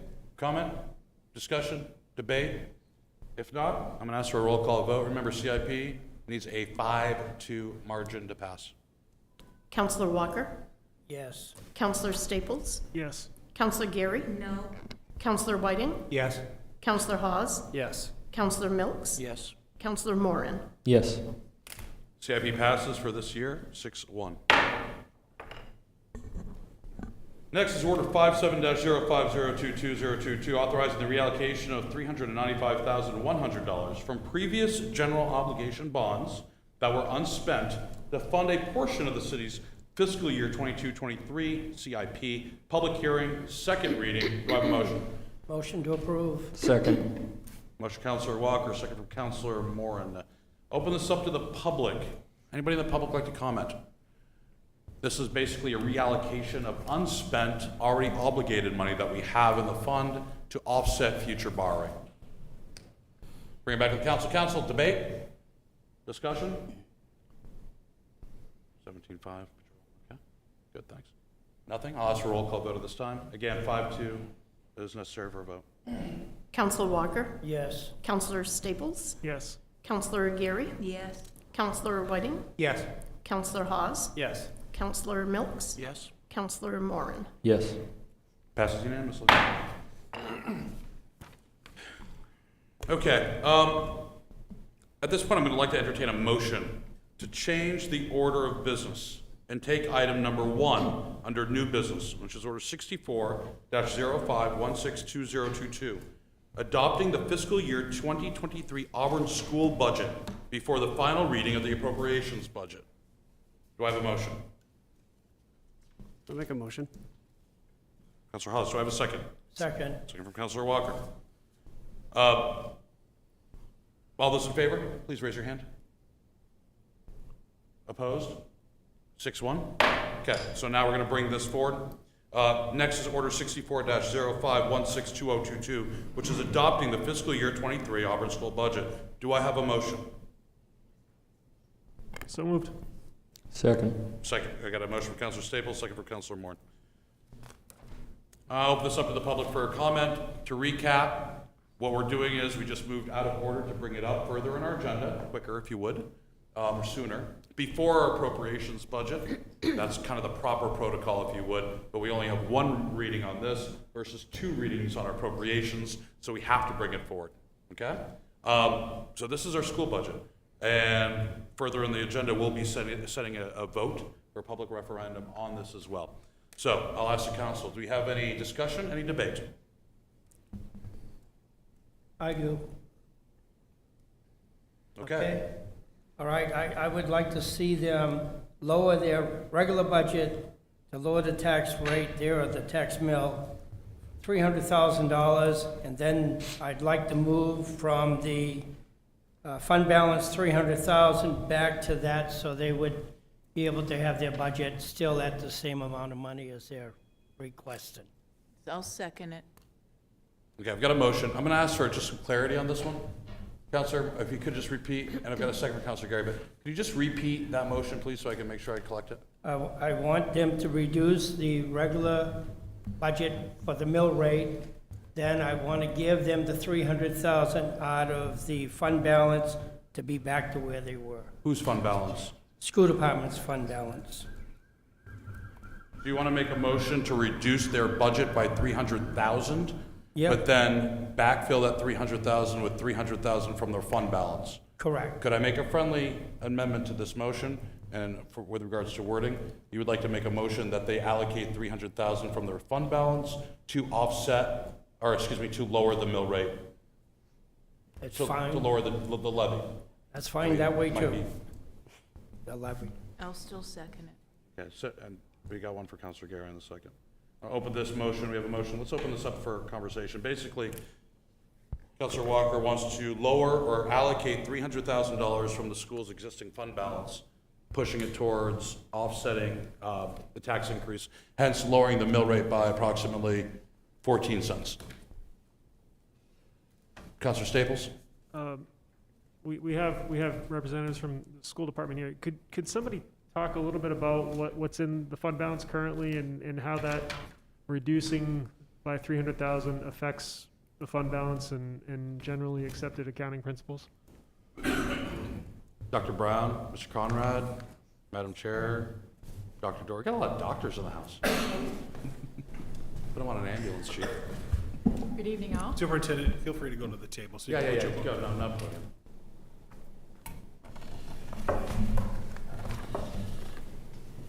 Good evening, everyone. Thank you for the opportunity to address the council. I'm Connie Brown, I'm the superintendent, and my colleague to the right is Mr. Conrad, who is the business administrator for the Auburn School Department. Just to remind the council that we increased the use of fund balance this year by 42% already, going from $879,000 to $1,251,000 $726, or a 42% increase. So we have already tapped that. I also would like to echo comments from the mayor from earlier this evening during the workshop, and that is, as well as the city manager, we're beginning to look at the budget for the 23-24 school year. And that means that as we begin that year, I know that the general purpose aid of $1.2 million that I had, I won't have next year, because that came after the budget validation referendum in June of '21. I don't anticipate having those funds next year. And if you look at our budget over budget from '22 to '23, we're actually down $8,000 in revenue for general purpose aid. So those things loom large in my mind, and I am being very cautious with the use of fund balance. Mr. Conrad is going to go over what is in the fund balance and what would be a reasonable way to draw it down. So Mark, if you'd like to speak to that. Sure. Our audited fund balance at the end of fiscal year 21 last June was about 1.4 million, and we've dedicated $900,000 of that to the current year. We're projecting a year-end surplus roughly of 2.8 million this year. About 1.2 million of that comes from additional revenue we've received from the state after the budget was approved by the voters. That would leave us with a fund balance of about 3.3 million at the end of this year. The concern with expending it too quickly is similar to some of the discussions we've had about a cliff with our federal funding, and that is if you expend your fund balance too rapidly, all of a sudden you're going to have a funding cliff where you're going to either have to raise taxes or cut education to offset that. So we've tried to take a careful look at that so we can work it down over time without coming to an individual year where we have a funding cliff. And that's what was on our mind in balancing out the increase and where we're at. If I just one clarifying question. As of June 30th, hypothetically, if this budget as is where is passes tonight, how much will be in your fund balance that you're going to be carrying into the following year? The revenue budget approved by the school committee will utilize $1,251,726 next year. So roughly $2 million you'll be carrying into next fiscal year in your fund balance. Correct. Okay, so you'll have a $2 million. Back in 2021, you had 1.4. Right. Okay, so you're seeing a steady growth, and this is after putting aside, I think it was $300,000 total for the two, the technology and the enterprise accounts, reserves, I'm sorry. But I think the difficulty is the more you rely on your fund balance to fund your budget, the more you're going to have to walk it down over time so you don't hit that funding cliff. Because any reduction in the fund balance as revenue in a future year is no different than losing revenue from any other source. Okay. Do you have any questions for Mr. Conrad or Dr. Brown at this time? Counselor? Mr. Conrad, excuse my ignorance on this topic, but can you tell me typically what the revenue from the fund balance is used for? Any kind of budgetary shortfall? Sure. So you can use an armed reserve fund balance for two purposes. One would be for future revenue. A second purpose, and that's actually included in the request from the school committee tonight, is to establish reserve funds. And so what we haven't talked about is the fact that there's also a request to utilize a total of $250,000 in additional funds from the fund balance to establish two funds at $125,000 each. One would be a technology equipment reserve fund. You've got a letter to that intent. The second fund would be an Edward Little High School capital reserve fund to encourage us to maintain that beautiful new facility we'll have over time. That will take another $250,000 out of the fund balance, and those are the two purposes you can really use unreserved fund balance for. Thank you. Any other questions? Okay. Mr. Manager? Thank you, Mayor. I think that was a great question, and I really appreciate the Mark bringing forward the action that was taken to create those capital reserve funds, because that is where we should be moving. Those capital reserve funds do not create the cliffs that we're talking about. Those are things that those accounts can be maintaining infrastructure that we have. And if you go back through years within the City of Auburn, the biggest probably repeated issue is City does a terrible job of maintaining the infrastructure that you have. We make these big investments, and then we don't allocate the funding to be able to maintain them. By creating these reserve accounts allows us to be able to do that in a way that does not impact taxpayers within that fiscal year. But doing this will create that cliff. As the superintendent said, you've got to come up with, or Mark might have said, you've got to come up with that additional revenue next year. Because that's how you made the budget work this year. And so if that money is not in that fund balance, then you're not gonna be able to bring it from there. That means either your taxes are going up or you have to try to seek additional revenue, and that's not easy.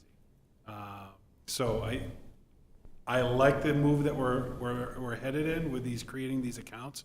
I think that's something we need to continue to do, and I believe the city needs to continue looking at that as how we now create that. We started it with EMS purchasing, and I think that's been a smart move and I think Councilor Titus is in the room. That was part of an initiative that he brought forward back when EMS was brought in. Those are the initiatives we need to move towards, because that does not impact our debt service the way that we allocate for those funds. We're able to use that capital reserve and be able to make that shift without being a burden on the taxpayers. So, Ms. Eastman, I got a question for you on this. What will be our fund balance as of July 1st of this year, roughly, after the manager and after you've taken some monies out for budgetary purposes? What will be our fund balance-ish? I don't do ish, you know that. I can't, I'm sorry? I said, Huh? I don't like to just grab, okay? I know, can you give me a range? I will say probably about 14 million. 14 million, not including the fund balance that the school has, correct? Yes, because that's restricted for the school alone. Referring back to our policy memo that we implemented 2 years ago, when we were looking at between 10 and 14% of our total budget to be put inside of a fund balance, that included any capital reserves that were held by either the school, knowing that it could only be going towards educational funding and other interlocal agencies, correct? It's all unassigned and assigned. So assigned Would be fund balance is committed like on purchase orders, basically. Mm-hmm. The unassigned is not committed at all. The school department's fund balance is restricted, because once it's raised for schools, it belongs to the school. It has to be, correct. And it has to be restricted. So on the financial statements, it shows restricted fund balance, that's schools. Mm-hmm. So it's only the unassigned and the assigned that it is the fund balance that we can do anything with. Right, but I understand, but the memo itself referred to an overall. No, it No, didn't. just to what we can Just control. those two. So the fund balance that the school has is on top of our fund balance that we have in our policy memo. Yes. And right now, we're looking at roughly 14 million-ish Yes. as of July 1st, right? After you take money out. Approximately. And I think it's important because. Not including the school. The memo, and please correct me if I'm wrong, I don't have it in front of me, but we were supposed to achieve between 10% of our operating budget and 14% of our operating budget as a municipality, or combined municipal and school budgets. Total budget. 10 to 14%. So right now, we're probably running, based upon this year's budget, 13.8%. So it's on the high end of the memo. I think there's a compromise for this. I think it accomplishes the same goal. $300,000 decrease on the levy is roughly equal to 17 cents on the mill rate. I would like to propose that we allocate from our fund balance a total of actually $500,000, still within our range on our policy memo. So that's $300,000 that would cover the school ask what we're doing now. So in other words, we vote down your amendment, with all due respect, Councilor Walker, and we make up that difference at the end of the line, the bottom line number from the municipal fund balance, and then some. Also help pay for the other amendments that we put forth. End result, bottom line, we're decreasing the mill rate. The fund balance will be healthy. We are not going to touch we wouldn't touch the school budget or their fund balance at this time and let them carry this forward, all under the realization that we need to be preparing for the future. And then when we get next on the agenda tonight, when we get to the municipal operating budget, we make an amendment to allocate $500,000 from the fund balance to the budget. It's a thought. At the end of the day, it's bottom line. So May, I think I'd be more inclined to do that than to tap or ask the school department to tap their fund balance. I'm looking at that, it looks like it's about 5% of operating expenses, something in that range, maybe a hair over, but it's not a huge amount. And you're in a tumultuous year with a new high school being built and all of the issues around COVID and employment issues with hiring and, you know, paying people and cost of benefits like the city has. So I wouldn't nickel and dime that. Usually in your house, if you have two reserve accounts, you take them from the one which has the most money. You know, you don't want to drain one, put it in potential negative range. But try to draw an analogy. Any other comments or thoughts? Again, we have a motion on the floor. Councilor Walker, second for Councilor Gary. We'll ask for a vote, but I'll give you all some parting comments on this. I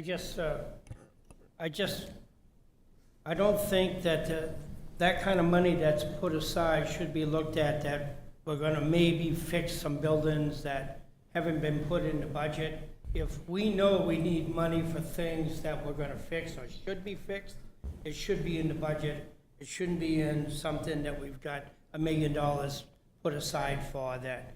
Well, if we don't need it in the end, maybe we'll paint the window frames at Walton this year. I don't think that's the way we're supposed to put a budget together. If I'm gonna put a budget to build my house, that budget money's gonna be there to build my house. I don't have another fund that I can take it out of my left pocket, and nobody's gonna give me that money to put in my left pocket either. So I disagree with, we need to give them another $1 million on top of what they already had last year, that they may have spent with all the federal money that they had to spend during last year, and state money, that they need to have a $2 million bank account somewhere. So I disagree with that. So if you want to do what you want to do, I agree that we should do both. Then we both have plenty of money taken out of both accounts. Anybody, any other comments before I ask for a vote on the amendment? I agree with good counsel Walker. Okay. At this point, I'd like to ask for a vote by a show of hands. All those in favor of the amendment to the, excuse me. Increase revenue, non-tax revenue by $300,000 on the school budget. Please raise your hand. Okay, all those opposed? Motion fails, 4-3. We're back onto the original motion, which is the ratification of the school budget. Is there any other debate on the overall budget? None? Any other motions to amend? Up, down vote. Madam Clerk, please call the roll. Councilor Walker. No. Councilor Staples. Yes. Councilor Gary. No. Councilor Whiting. Yes. Councilor Hawes. Yes. Councilor Milks. Yes. Councilor Moran. Yes. School budget passes by vote 5-2. Thank you. Thank you.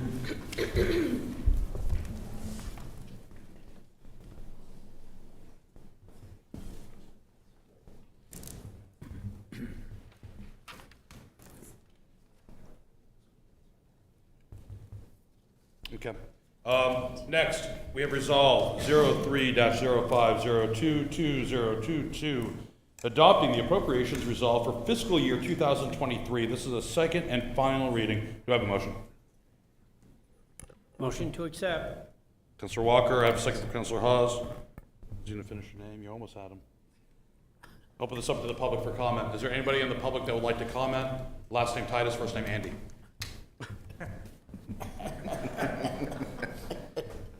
Yeah, oh, no, that's you.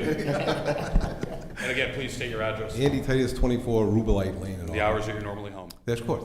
Okay. The only thing I want to talk about was the so-called, what I've heard now for about a year and a half, the so-called cliff.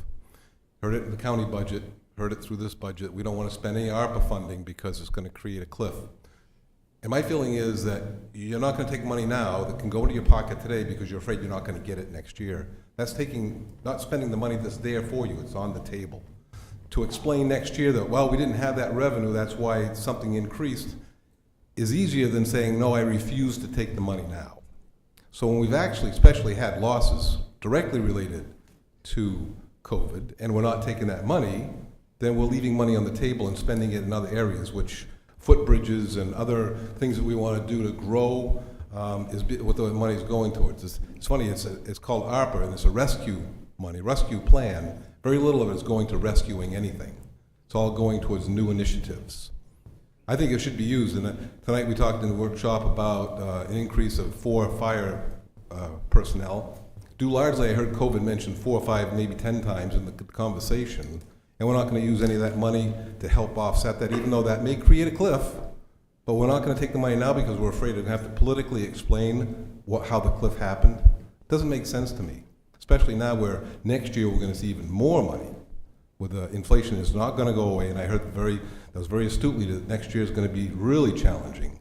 And if we're going to take the attitude, no, ARPA's off the table, we can't use that money because it creates a cliff, we're just leaving money on the table.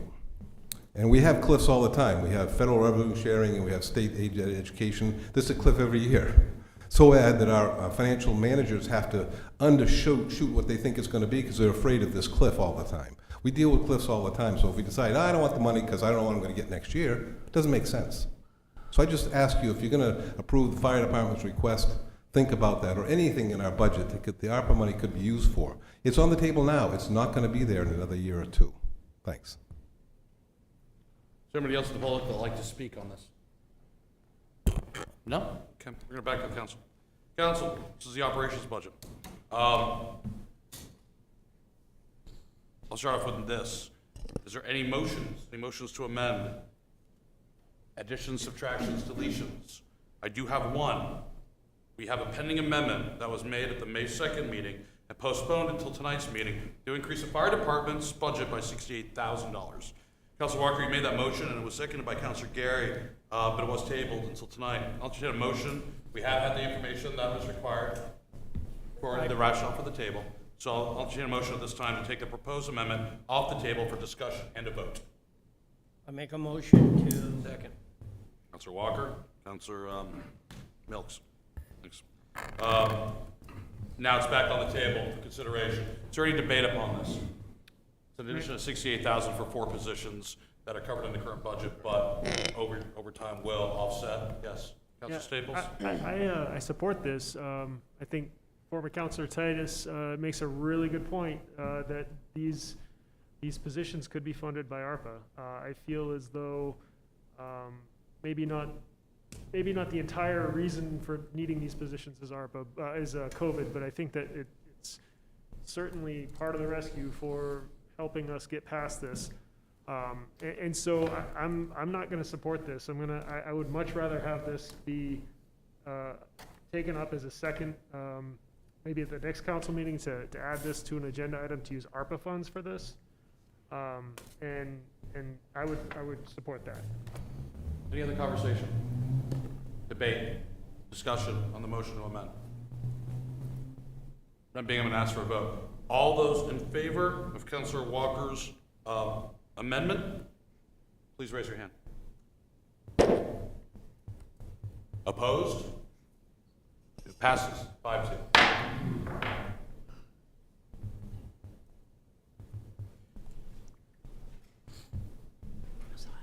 Okay, we're back to the main motion on the floor, which is the operations budget. Is there anything else?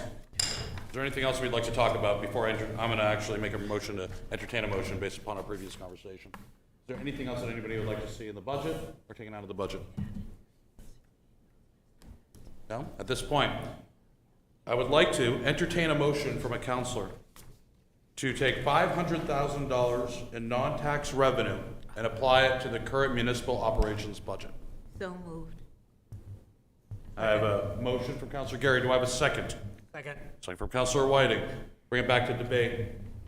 Basically, what we're doing is moving $500,000 from the fund balance into to offset the current year's budget. As we have it, I'll bring the fund balance down to like 13.5, 13.4. It will deduct approximately 22 cents from the mill rate, which is right now at $24.99 minus 22 cents. No, not with the 68,000. Oh, and add 3 pennies more, so plus 3. Thank you. So at 24. No, wait, 22. Looking at 22, 19 up. It's going to be 24.80 That'll be the new revised mill rate. And that's deducting the 500,000 equivalent, plus adding back in 68,000 for fire. So we're looking at 2480 would be the new mill. Okay, total percentage is under 4% increase in the actual mill rate or tax levy. Any debate on this amendment? So it allocates to what dollar amount on a property of 150,000? Savings or total? What is it gonna cost me in taxes? Got it, hold on. On an average of $150,000 house?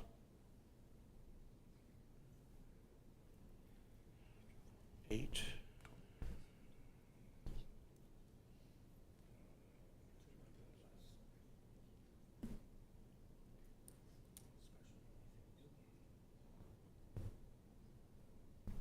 It's gonna be an increase of, you know how that math? I'm not. I think the finance director's working some numbers. Yeah, hold What's on. up with- An extra 100. Maybe while she's looking for that, Mayor, just if I could weigh in a little bit. Please. So we talked about, 720. I understand what former Councilor Titus was talking about regarding ARPA funds, cliffs, and something to keep in mind. We probably have participated in upwards of 10 hours of webinars and direction from the federal government regarding ARPA funds. We have been directly involved in this since they first started talking about releasing it. When they first came out with their ruling, they discussed that you would be able to use ARPA funds for lost revenue. City of Auburn did not receive any lost revenue that accounted to anywhere near what the federal government was talking about. So we didn't qualify for that.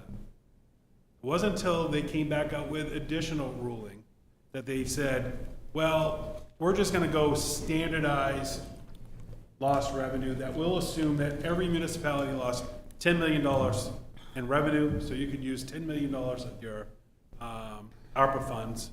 We received over $13 million towards lost revenue.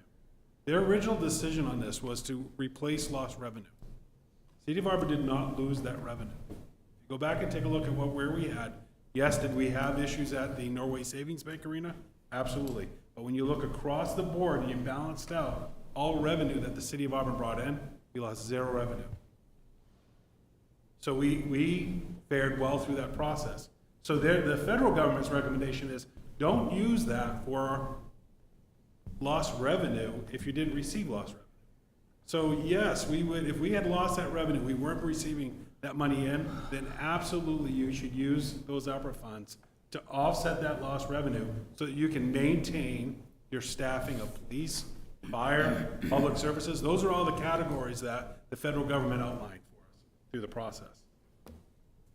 Because we did not, you had an opportunity, and what the council has been taking a really hard look with ARPA funds, is taking a look at opportunities to initiate programs or one-time, and I believe the term that was used was an elm tree, right? So if you take a look at communities that planted elm trees, it was nothing you saw that initial year, it was something you saw years out because of that investment you made. So it was about, what the federal government said was, use that for those elm tree type initiatives. And so those elm tree initiatives are some of the work that you're doing now. Some of it is going to immediate relief to the citizens of Auburn. When you take a look at what I shared earlier regarding the revitalization for energy savings. That was a good match, that's a good program, that's going right to taxpayers. Allocating the $500,000 that you're recommending, as city manager, I can't give you direction to support that. I think that what happens when you do that is, yes, it feels really good to be able to shift that mill rate down this year. I understand that. That's that direction. That's something you need to work at to try to balance and sustain the tax rate. However, what it creates for the public is a swing. And it's this shift. And if you go back through and take a look at mill rates within the city of Auburn, there's that shift that's in there. 1 year I'm paying this much, and then we're showing a reduction. And then I'm paying this much, and then I'm showing a reduction. It's about stability, and I think that's what you have to look at. We have a referendum that hopefully will be before the voters in November regarding a new public safety building. Those are all things that I think are gonna be important to keep in mind as we talk about impacts to our taxpayers. So I just want you to keep those things in mind. Think about this, that revenue as created with that $500,000. Next year's budget, you have to find that additional revenue to maintain our current expenditures. And that may not be in that fund balance next year. It's highly likely that it will not be in there because of what we've already brought through. Now you're looking at well over $1 million that we're shifting out of, above and beyond, $1 million rather, out of the fund balance contribution this year, and that we'll have to find that next year. And so if that revenue's not gonna come out of there, it has to either come out of, we either create revenue or policy decisions on reduction in services. Those are really the options. So I wanna make sure you have that information before you make that change. Last year, we had 425,000 that was contributed from fund balance in. We've already raised that up to $1 million. And so now you're talking about $1.5 million. So those are cliffs. That's a big cliff that we're talking about. So next year, just know, if we go ahead and move forward with this, we're gonna need to find that because we won't see that within that fund balance next year. So that's the direction I want to give you. I think, and I would just echo what the city manager said. He's absolutely right. This is a trinary solution. Said it a little bit earlier. We raise revenue through increase in taxes or increase in valuation. We've been very, very strong the last 3 years, surprisingly so, through COVID, with increasing valuation organically. Okay? Or we increase revenue through increased taxes. Or third, the trinary portion of this, is we cut services. Whether it be education, whether it be municipal, police, fire, et cetera. Those are the three choices you have, unless there's a fourth one that nobody's told me about in the last 4.5 years. Those are the hard decisions. Now you couple this with the desire to provide a temporary, albeit this year, relief of taxes. Now by doing this, we're looking at 22 cents. So on an average, it's 22 cents per thousand, so for 150. We're looking at giving, by moving this $500,000 out, every taxpayer in Auburn on average with a $150,000 home will save $33. So $33 tax savings. You could also argue that the valuation of our homes in Auburn, I don't think this is a hard argument, but probably increased by the tune of the last 18 months, 35 to 40% in total valuation. Everybody's sitting on amazing amounts of unrealized capital gain. It's unrealized. It does not go to buy a gallon of milk or to put a gallon of gas in your car. It's unrealized. It's all, for the most part, up to $500,000, capital gain is free. There's no cap gains on that if it's your primary residence. So we've been seeing a massive increase in valuation, probably in no small part to the quality of the city that we've built, quality and the ever-increasing quality of the education department, city manager's leadership, chief, director of public works, and so forth. There's a value add. And if I had to go back and do the math like I talked about last meeting, we've probably seen, when we normalize for inflation, a no increase in our residential property tax rates since 2012. When you normalize everything for inflation, we are right there, if not a touch lower, okay? So, full disclosure, and one of the reasons I made the suggestion on 500,000 was, I'm sensing a desire to lower the tax burden this year. But I think everything the manager said is spot on. There's consequences to all actions. I personally believe the glass is always half full. So I have a strong conviction, I don't think it's any secret, that we can actually grow Auburn significantly and fully fund education, potholes, police, fire, everything, and that is coming. The question is, how quick will it come? And will it all be here by April 1st of 2023 when we do the assessment? Hopefully OG and Target are there. So that's my statement on that, to kind of educate you a little bit further, but everybody's kind of right on this. Any other thoughts or comments? Councilor Gary? Thank you, Mr. Mayor. May I please ask a question through the chair to the city manager? Ask directly to the city manager. Thank you. What is the percent increase of this budget from last year's budget? 4.9. So for the city side? Yes. Well, I don't have the 68,000 that you just added in, but 5.27%. 02? 5.27.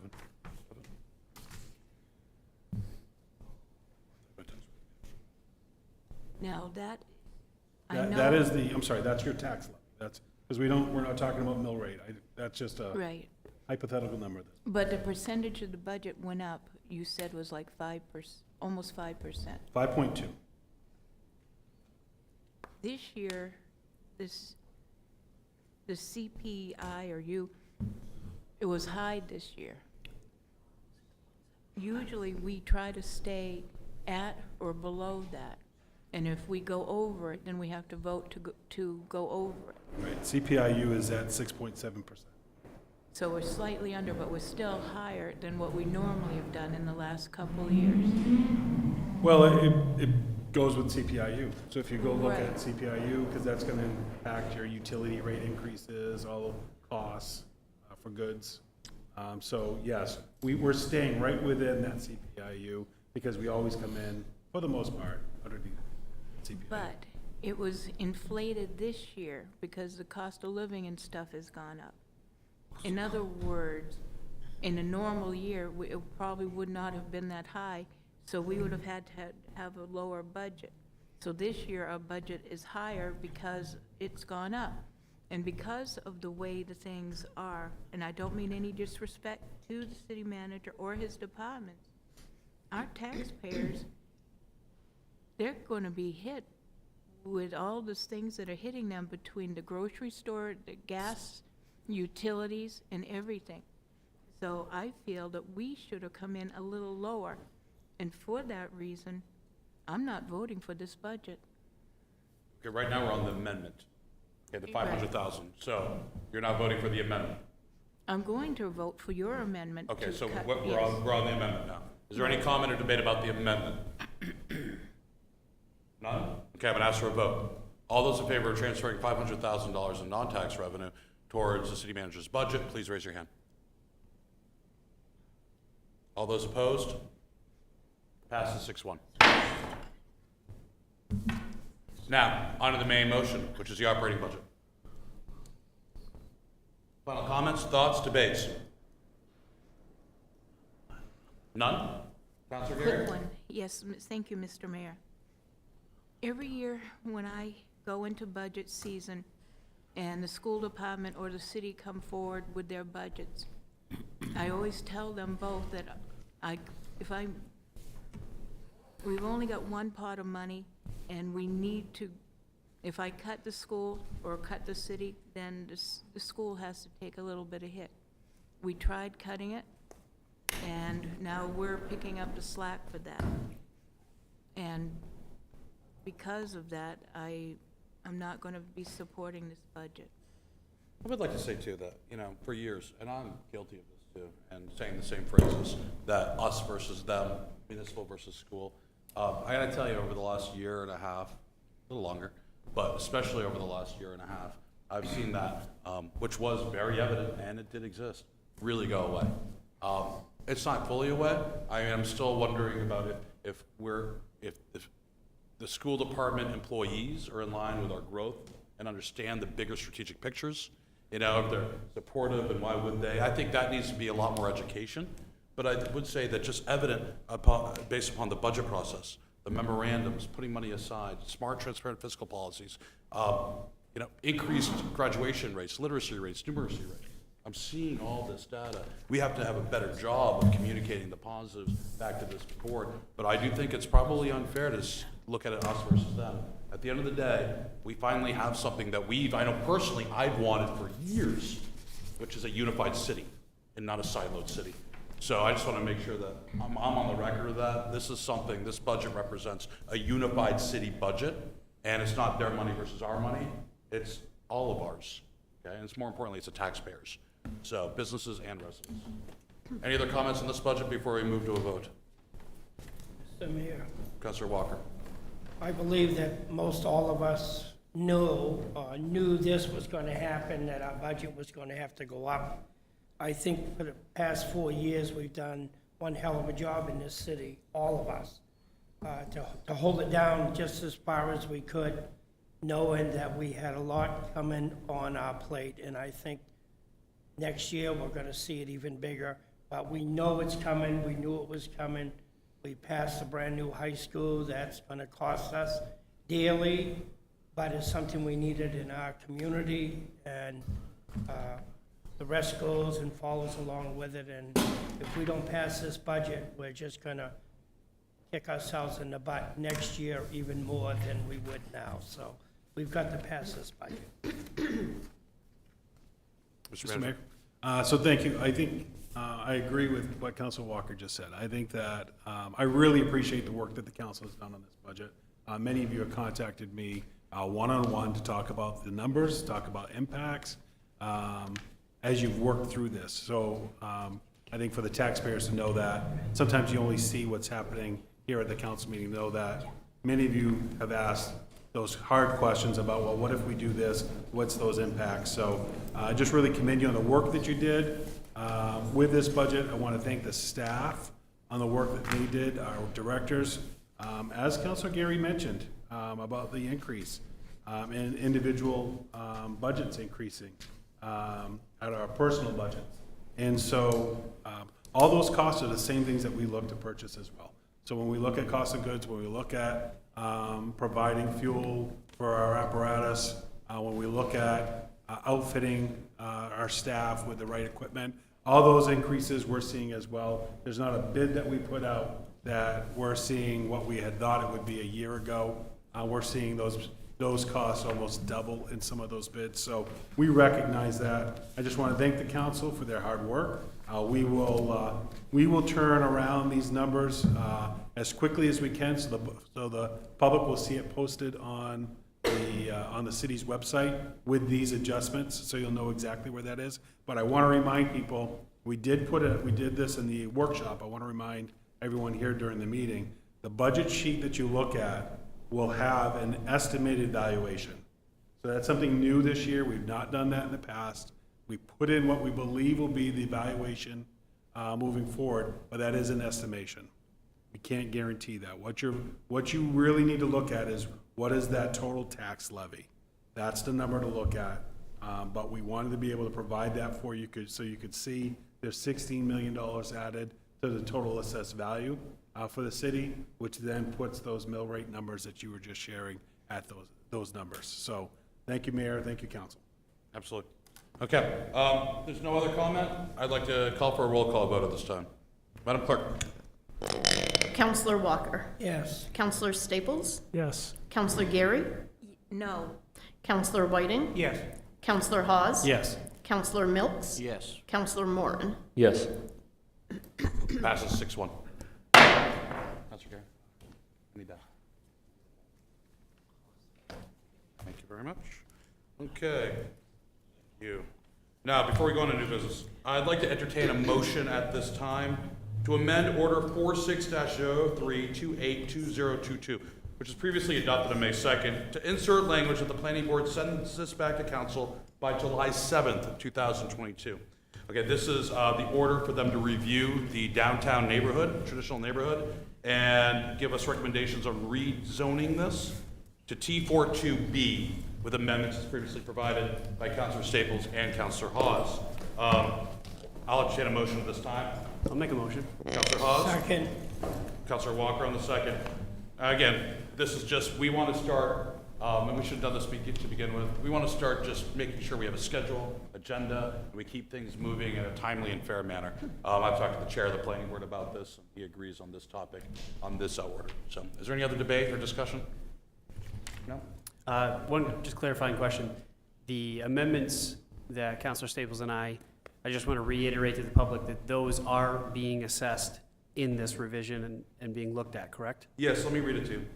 The initial order was, that's already been passed, that the city council direct the planning board to review the attached proposed text, your amendments, and map amendments to the Court Street City Core of Urban Residential Area, 1,687.41 acres of urban residential to traditional neighborhood district areas, review the T-4.2B district text, hold a public hearing, and forward a recommendation back to the city council as amendment no later than July 7th, 2022. Good, thank you.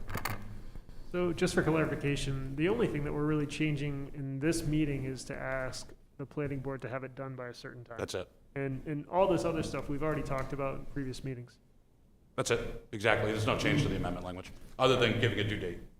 So, which I think is a good protocol going forward on anything that we refer out. That way we can keep the agenda flowing, okay? At this time, I'd like to ask for a vote and a show of hands. All those in favor of amending this to July 7th, 2022? Opposed? Passes 5-2. Thank you very much. Now we're going to go on to new business.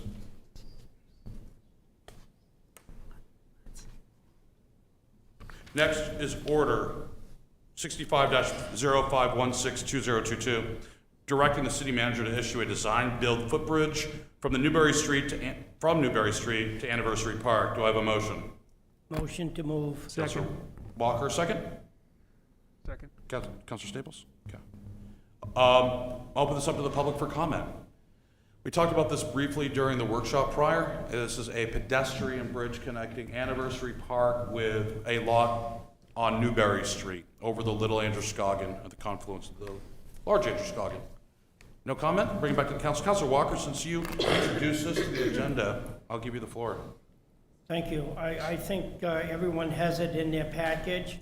This is we're looking for an RFP, and I'm hoping to have a design so that we can tell what it's going to look like, what it would do, how much it would cost. I believe all that would be in the RFP. That's what this is looking for. We're not looking to really spend any money. It's to get it out there and see what we can do and what we can get, I guess. Yeah, this is a strategic plan, does refer back to connectivity of all of our neighborhoods. We'll also say that, you know, it's interesting for the council to think about in the city management.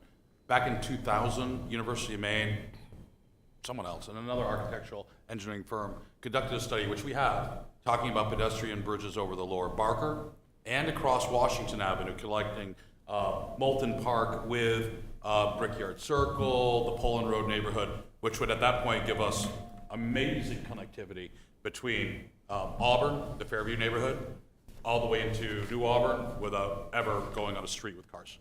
So, pretty interesting concept. This adds to that concept. You know, and if the council is so inclined to make a motion to look at revising those price points, because they are 22 years old, as part of this overall scope of connectivity, it might be a good time to do that. There might be some economy of scale. Okay. Any other debate, motions? Councilor Walker? Melinda had your hand up. Councilor Gary? Thank you, Mr. Mayor. As much as I may like an idea of a bridge connecting over to Newbury Street, I'm not too cool with the idea if it goes through or right by the garden. It's a peaceful place, and if we build the walk path through it, that's going to destroy the serenity, and it'll increase more people in there, especially when there's no one around. We already have some people getting into the gardens, they're jumping over the fence. The other thing is Newbury Street needs a lot of work to make it inviting and safe for those that walk it. I'm not afraid, but you might have some guests from not around Auburn going down Newbury Street. Newbury Street don't have the best sidewalks. The streets are narrow. You've got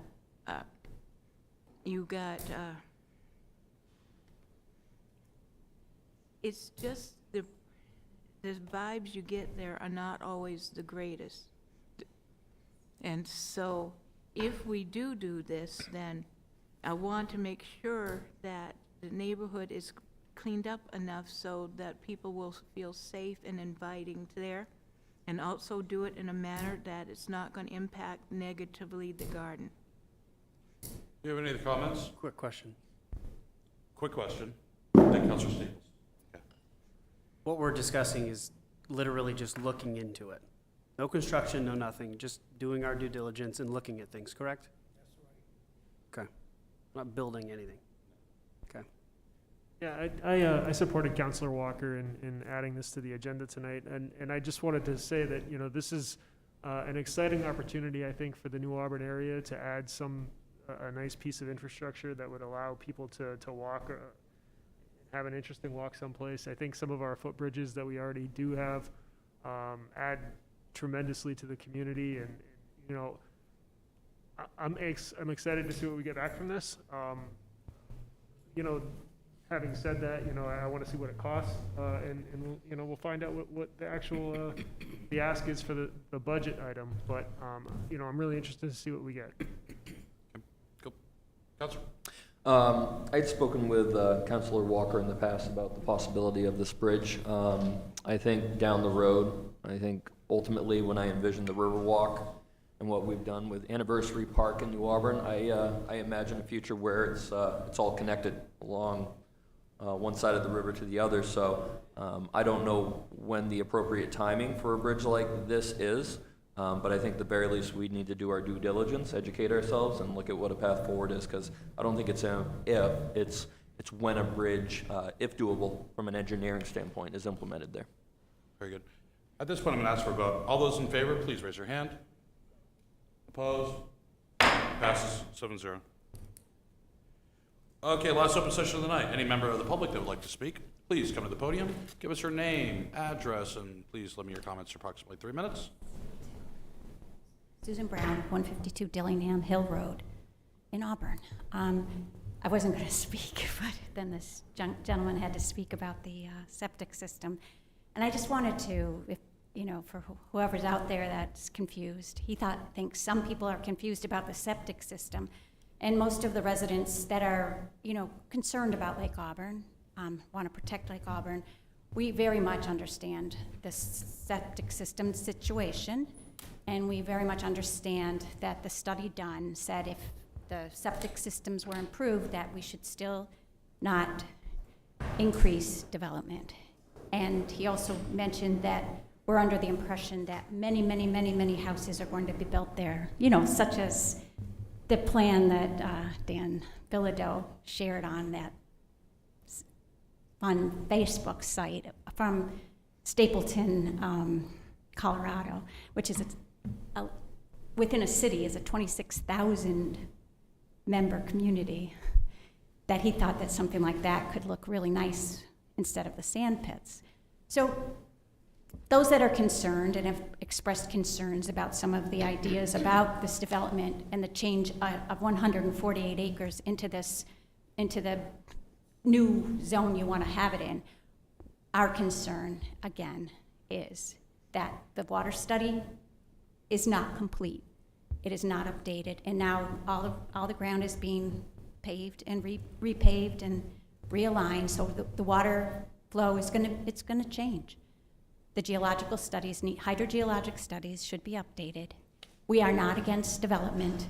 We think that there should be lovely new development in many areas of the city, but we don't think, many of us do not think, that whatever the plan is, which of course, you know, those that are planning to do this development don't want to share what it is they're going to do. If they're going to build one house, that's one thing, but we don't think it's going to be one house. Maybe it is, and that would be okay. But how about, is my time up? How about, No, you're good. How about a nice redo of that study, and just so we know, and let it be known that yes, the citizens do believe that the septic upgrade is a good thing. The citizens do believe that the phosphate is a good idea. I love the bridge idea for Newberry Street, by the way, and I loved hearing the discussion about the schools and the municipal government tonight. It was most enjoyable. I'm sorry to bring up a sore subject, but somebody's got to do it. Thanks so much. Thank you. For the record, you still had 45 seconds. That was exhausting. We'll switch one day. I'll close the second open session. We're going to go into reports. Mayor's report, none. City Councilor's report. Any councilor have a report from a subcommittee at this time? None. Mr. Manager? No report. We're going to move into our Finance Director's report.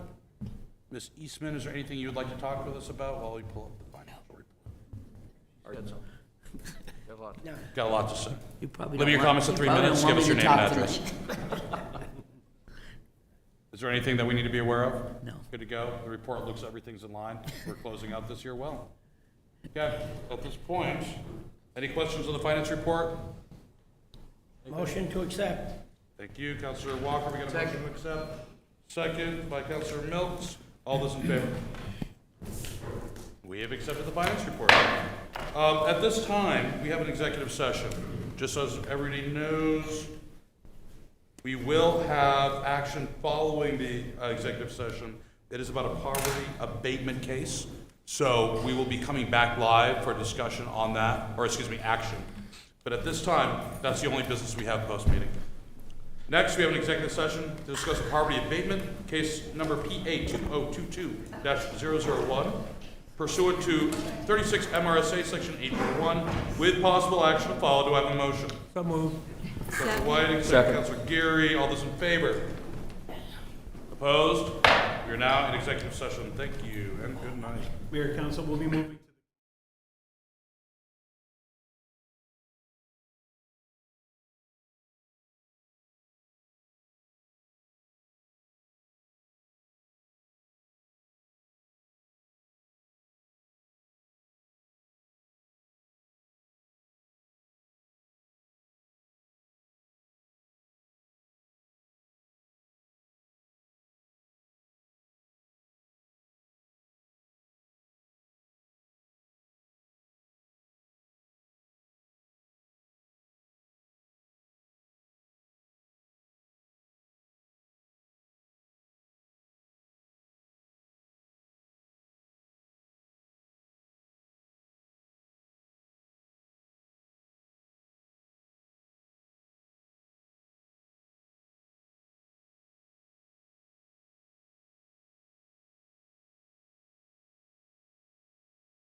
can hear me.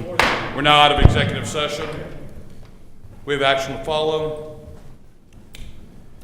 We have an order, which is Order 66-051-62022. It's order that the, the City Council hereby approves the poverty abatement case PA 2022-001 for 2021-2022 taxes in the amount of $2,349.84. Do I have a motion?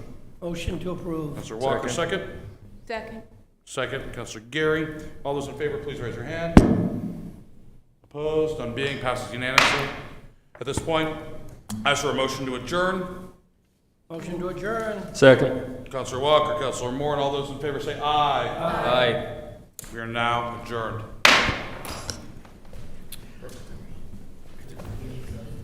No, Jeff has something for you to sign, right, Jeff? No, not that.